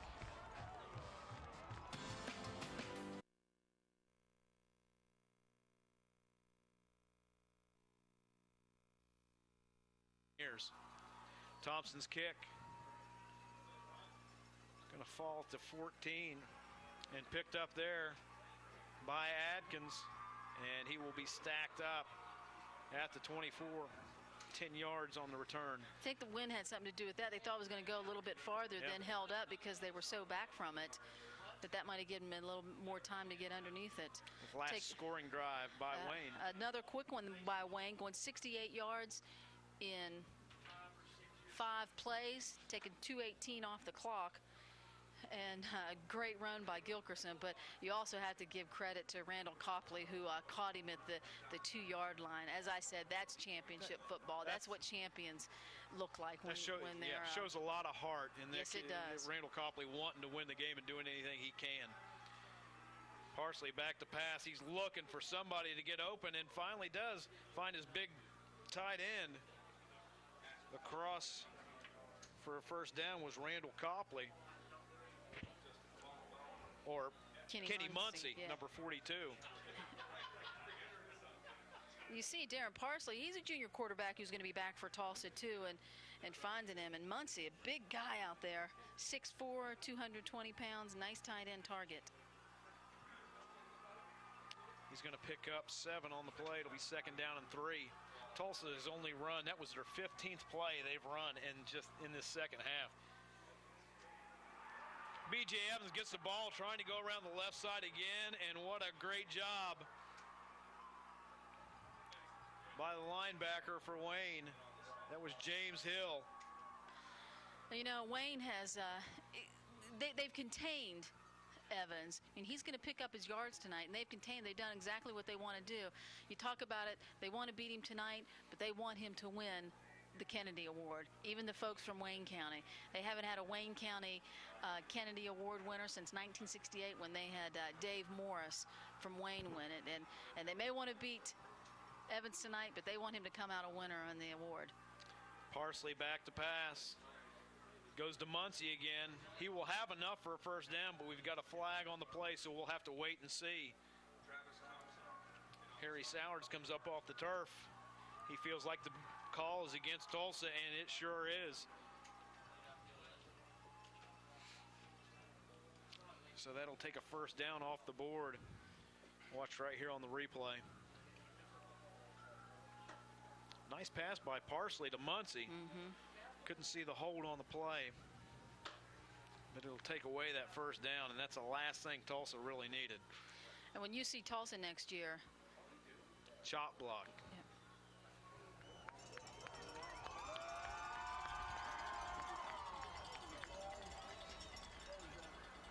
So it'll still be third down for the Rebels. Wait and see where they mark the ball. It'll be at the 18-yard line. You see Darren Parsley is arguing with the referee and his own player. Jordan Moore is pulling him back. He keeps pulling him back and pulling him back and saying, well, you don't want to get us in any more trouble. We don't want to be on the 1-yard line. Let's deal with it right now on the 9 or the 14-yard line. Darren Parsley and Jordan Moore, two of the players for Tulsa that will be back next year, both juniors. Parsley hand off to Evans. He does a good job to hold on the ball, breaks out to the left side. He just had too many yards to pick up. He does a good job picking up about 9 on the play, but he needed 15 for a first down. Yeah, next year when you see this Tulsa team without B.J. Evans, I have a feeling you may see him passing a little bit more, because Parsley is certainly showing us what he can do. A little guy, 135 at 5'9", but he's been moving around in the pocket around there. They're going to actually mark Evans out of bounds about 3 yards further back. Got a timeout called on the field by Tulsa. We'll keep it right here during the break. And, you know, you can see Coach Waller right there. He is extremely upset. I'll tell you what, we'll take our last break of the evening.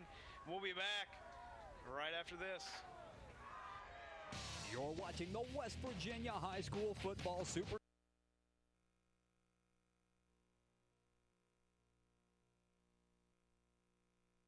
To the right, Evans in motion.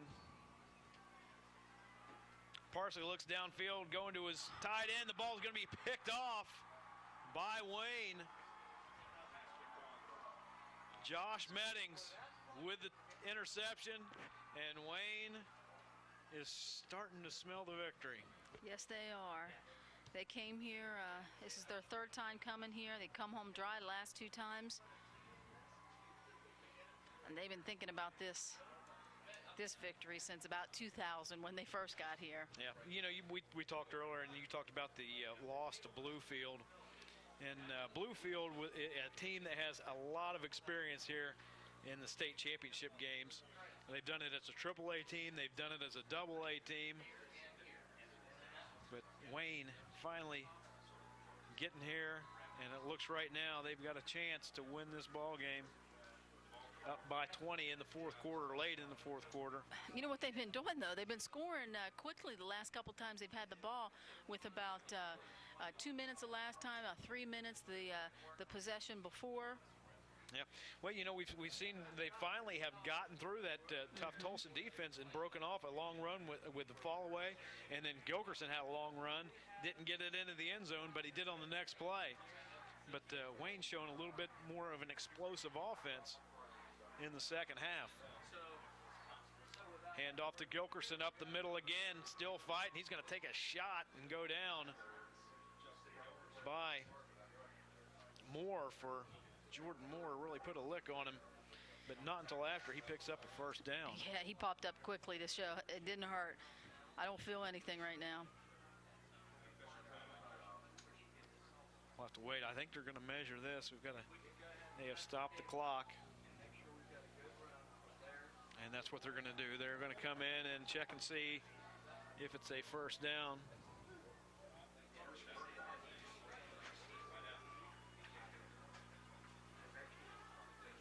Well, we've got a break on the field. Really can't say enough about how helpful the Super 6 committee in Wheeling is, how helpful they are to us. This is being our first time. I've been here as a observer of the game before on numerous times, but this is the first time I've ever been here as a media, and boy, they do a great job taking care of us. Just have to ask. Anything you want. Ask and you shall receive. Endicott, handoff, sweeps around the left side and picks up a first down. Muncie on the tackle. Going to mark him down at the 26. And Endicott showing some speed, getting out there around the corner. Yeah, he getting a chance to to get out there and touch the ball for a Super 6 championship game. And you talk about this committee for the Super 6 up here in Wheeling. They not only treat us well, they treat the players well too. And we're going to show you how special right after this play when the players first walk into the locker room. We'll tell you that after this play. Yeah, they really go all out and they do a great job and have a great facility here. Hand off to Gilkerson right up the middle. Well, what happens as soon as they get the equipment of the teams and they put it up and put their names on there, and so they really want to make them feel like they're in the NFL, and they walk in and their name and their equipment, their helmets, their jerseys are all set up and ready for them. And shined up. There's the Wayne locker room, and you can see they even take the helmets and they shine them. Yeah. Now, those Wayne helmets, they were tough to shine because we were in there looking at them, and they have bumped heads with a lot of people this year. Those helmets were awful banged up. But that's what's part of it for these players. You know, Tulsa, it looks like they're not going to be able to overcome this Wayne offense, but you know, they came here. They are champions here by being here, and they're treated as such when they get here. Handoff up the middle again.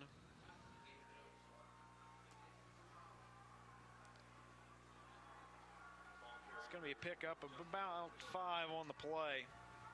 But more importantly for Wayne, that clock is on the move with a 20-point lead in the fourth quarter. It's going to be 3rd and 5 for the Pioneers. And Wayne still moving down the field again. Gilkerson breaks it off up the middle. He's going to get down to the 5-yard line and pick up a first down. And we have seen, it just looks like Wayne has been one step faster than Tulsa here in this second half. Yeah, I mean they're moving down the field quickly too, not burning up a lot of time. There's still 4 minutes left in this fourth quarter. You know, you go back to when we interviewed Coach Harmon earlier in this week. He was a little coy with us. He wasn't showing all his cards. He wanted to really promote Tulsa and build them up. Hand off to Gilkerson, down to the 1, didn't quite make it into the end zone. But I think that's one thing, he didn't want to give them anything that could fire them up to the press. And let Tulsa know just how good a team they were and how much he respected them, which, after that first game, I'm sure they earned his respect the way they beat him in the regular season. Yeah, well, and he probably used that as a motivating factor too for his team and say, you're gonna let this guy come in again and get 300 yards on you. They felt if they could hold him to under 125 yards, and he has just about that, and to them, that is really containing him and stopping him by only giving him 100 yards or so. Gilkerson in the end zone, touchdown, and boy, Joey Ferguson did a great job that time. He ran that play clock all the way down to 1 second right when the ball was snapped. It was turning over to 0. Gilkerson takes it into the end zone. 32-6 is our score, and who would have thunk it at halftime that it would be this lopsided late in the game. 2:58 left in the ball game, and you can see the score right there. The Wayne Pioneers will be your next AA state champion. Yeah, you talk about B.J. Evans, who not only is the all-state rusher, but a kicker too, but so is Travis Thompson. Thompson's kick this time up and good. 33-6 is our score. 2:58 to go in the game. So right now, Tulsa is playing for pride.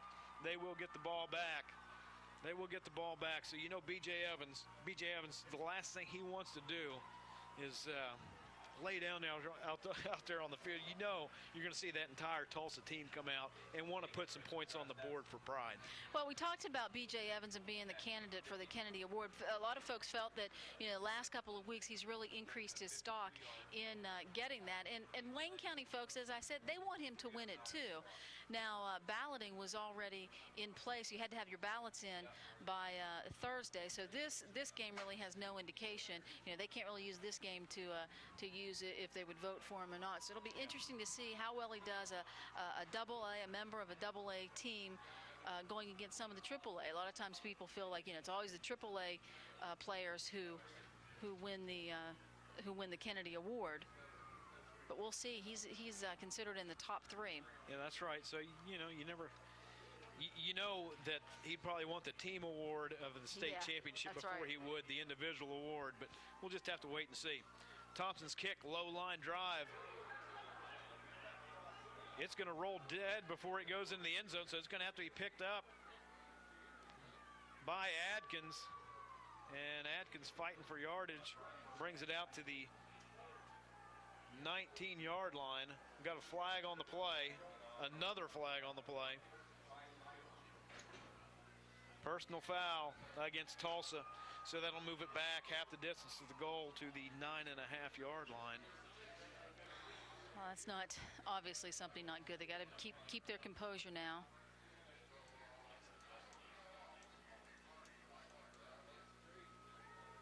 But well, you know it's got to be frustrating because you know you fully expect to come in to win, whether you're a losing team or a winning team.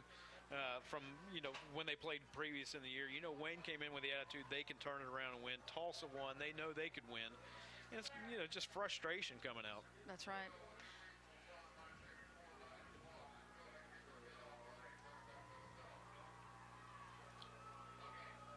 .247 to go in the ball game. They will start this drive just short of the 10-yard line, so they've got 90 yards to go to put some points on the board.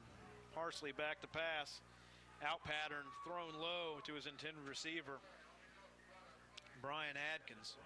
These fans and the folks who live in Wayne County, they were happy. They knew automatically that they were going to have a championship back for the first time in 12 years back to Wayne County for Class AA. So they were very happy about that.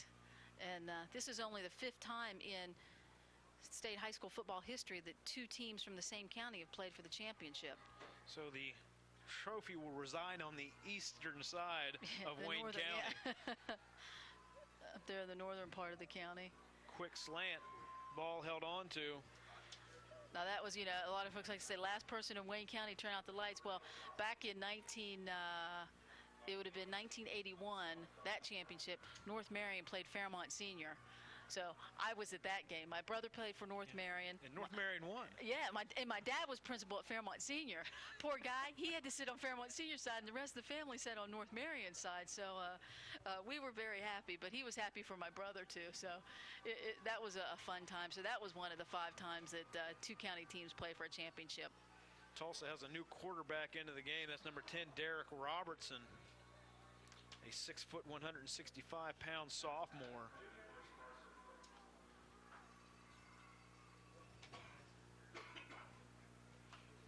So who did you root for? Oh, I rooted for North Marion. Yeah, I graduated from North Marion. My dad was a principal at Fairmont Senior, so we had some interesting times.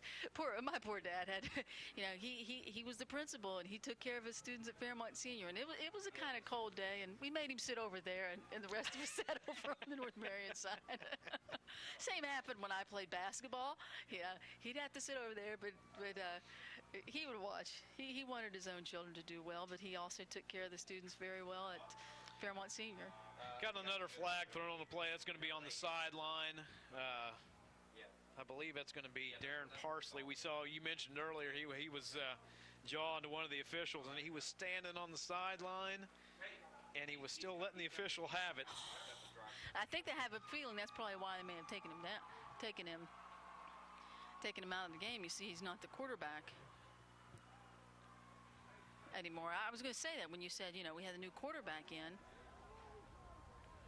So that's going to be a big 15-yard penalty against Tulsa.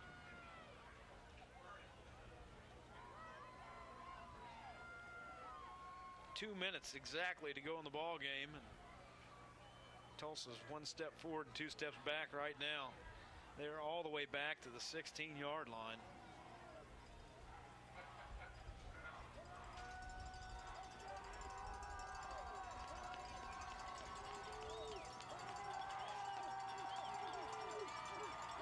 Robertson back to pass, looking to go deep, and overthrows his intended receiver, Jimmy Parsons. There's the old pump and go, and Wayne's sitting on that long pattern. Pass ball's incomplete. Second down and 25 for the Rebels. Minute and 52 seconds to go in the ball game. And these Wayne Pioneer fans are not going anywhere. They're going to sit here and enjoy every minute of this one. Thank you for your cooperation.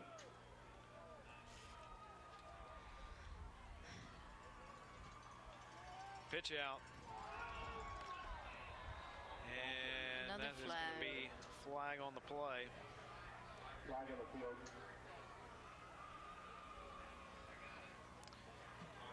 Boy, and we have seen plenty of yellow laundry laying on the field tonight.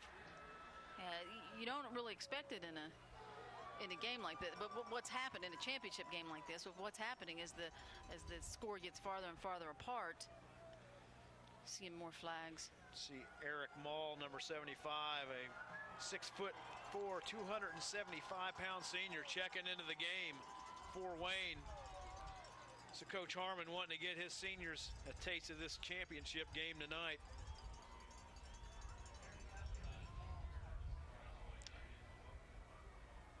Second and 32 after the penalty. And Tulsa, just shut out this second half. You see the coach, Tom Harmon, he'll take that cold shower. It is cold. The wind needs to start blowing now. I don't know. This is his third time's a charm for him. That ice water may have warmed him up, and the official is going to move him back off the field after he got dumped with the ice water. And we're going to give the, okay, let's just stay true to form. The official is going to give Wayne a sideline warning. Of course. Okay, so the next time they do that, they're going to throw a flag. Yeah. What? A flag? Robertson back to pass under pressure. He rolls away from the pressure. Looks deep. His intended receiver had the ball, Jimmy Parsons. Oh, but just long enough. Man. You see Robertson rolls out. He's looking for a receiver. He's got two of them open over here. But then he finds Robertson, but he's right in the middle, and everybody knows it's going to him. And watch Dustin so does the Shreve, defender. number 13. That's the hit every defender dreams about. Yep, that was Endicott. Endicott with a hit. Yeah. 4th and 25 from the 15-yard line. Tulsa is lining up to go for it. Minute and 17 seconds to go in the ball game. Two wide outs to the left, to the right. Copley, the single setback. Evans in motion. Robertson going deep to Muncie, and incomplete, double coverage deep. We had one of the Wayne defenders jump, but he must have stayed across the line of scrimmage, must not have jumped into the neutral zone. Either that or they got tired of throwing flags. Yeah. One of the two. And it got down to a minute or so, and it's getting colder, and the wind's blowing. And so with a minute and 11 seconds left to go in the ball game, Wayne up 33-6. I imagine we'll see a V formation right here for the Pioneers as they will run the clock out. Patrick Mullins, another senior for the Pioneers, 6'3", 285-pound senior, checks into the game.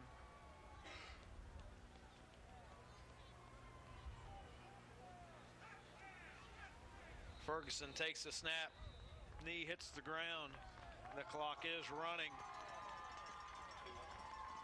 And we have... No, that's not a great sight. These guys know each other. Yeah. Tolsa and Wayne shaking each other's hands. Actually, Park Ferguson and Kenny Muncie have a distance learning class together that they take through Marshall University. So these guys are going to see each other again on Monday, some of them. Yeah. Living so close in the same county. You know, you get to the state championship, you hate to see a loser, but there's got to be one. That's the reason why you play the games. Yeah, and unfortunately for Tulsa, they were so happy to win in regular season and have the bragging rights for the county. They didn't get to hold them very long, only a couple of weeks. And that will be the ball game. We are under 25 seconds to go. The play clock will not even be wound up, and you are looking at your 2006 AA high school state champions, the Wayne Pioneers, as they have convincingly beat the Tulsa Rebels 33-6.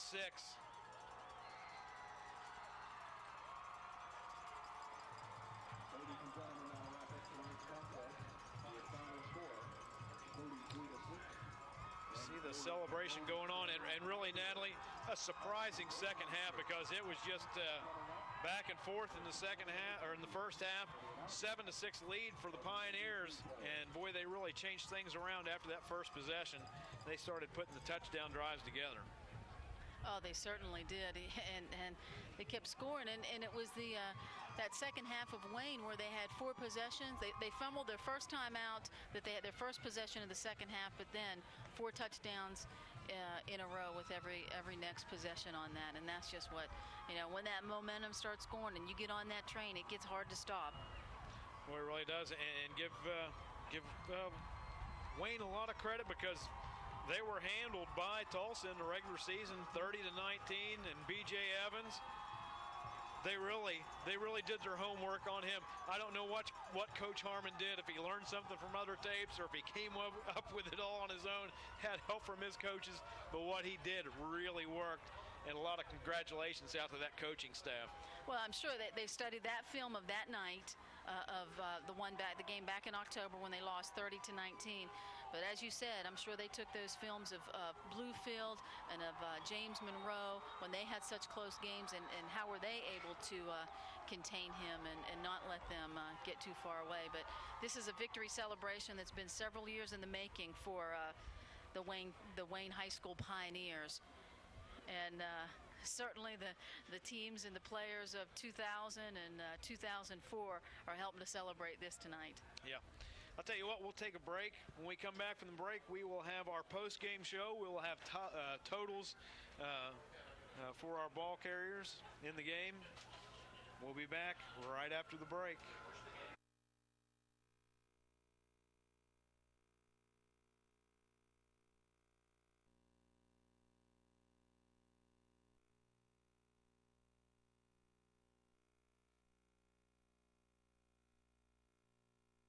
Championship, and there's a good look at the trophy. And there is Bub Hill. We didn't get a chance to say a whole lot about him, but he was willing. He was moved from fullback to tight end for the team. Yeah. And you see that. He is happy he made that move because there they are as state champs. Well, and that's how you win the state championship, as a team. You do what needs to be done. You do what it takes. So we've had a good start to our 2006 Super Six here in Wheeling,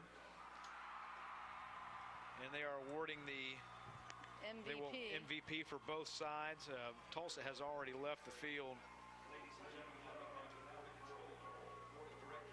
and it was Justin Gilkerson, yeah, and really deserving as the 5'8", 170-pound junior, so he'll be back again for Wayne next year. He really had a big game, and in the second half, for his efforts on the field, he will receive the most valuable player of the game, and you can see right there just what he did. Excellent, yeah. 27 rushing, 27 carries, 151 yards, and 4 TDs. And, he even had that fumble, too. But that's what you like to say, too. It's okay to show that he had a fumble because it also shows how you recover after something bad happens when you're rushing the ball. And that just goes to show you why that makes him a most valuable player, because he was able to shake it off and go on and score 4 touchdowns. Yeah, that's right. He also had a lot of help from Thompson. Had 19 carries, 99 yards. Fallaway had 6 carries, 100 yards. Remember that long touchdown run of 60 that he had? And really, after he had that face mask that wasn't called, we wondered if he was just going to get up off the ground, let alone come really back into the game. The way that I saw his head twist and his arms or in his legs go down, I think the trainer thought the same thing, too. He ran out there, and that's great to see him running around celebrating with his teammates. Okay, if we would have told Coach Harmon, how many times have we done that this game? If you had 3 turnovers, you lose 3 turnovers, you have 11 penalties for 70 yards, do you think you would have won the game 33-6? I think you would have said, no, you're crazy. We would have lost 33-6. But that was the total for the Wayne Pioneers tonight. They ended up with a total of 405 yards and really turned it around from their regular season game against Tulsa.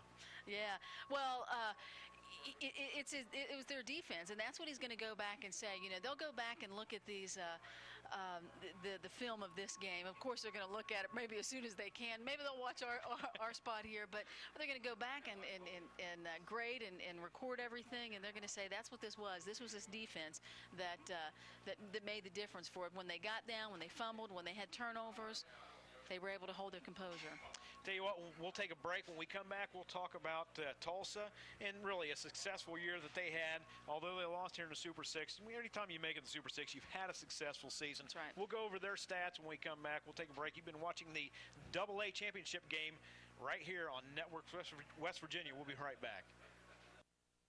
You're watching the West Virginia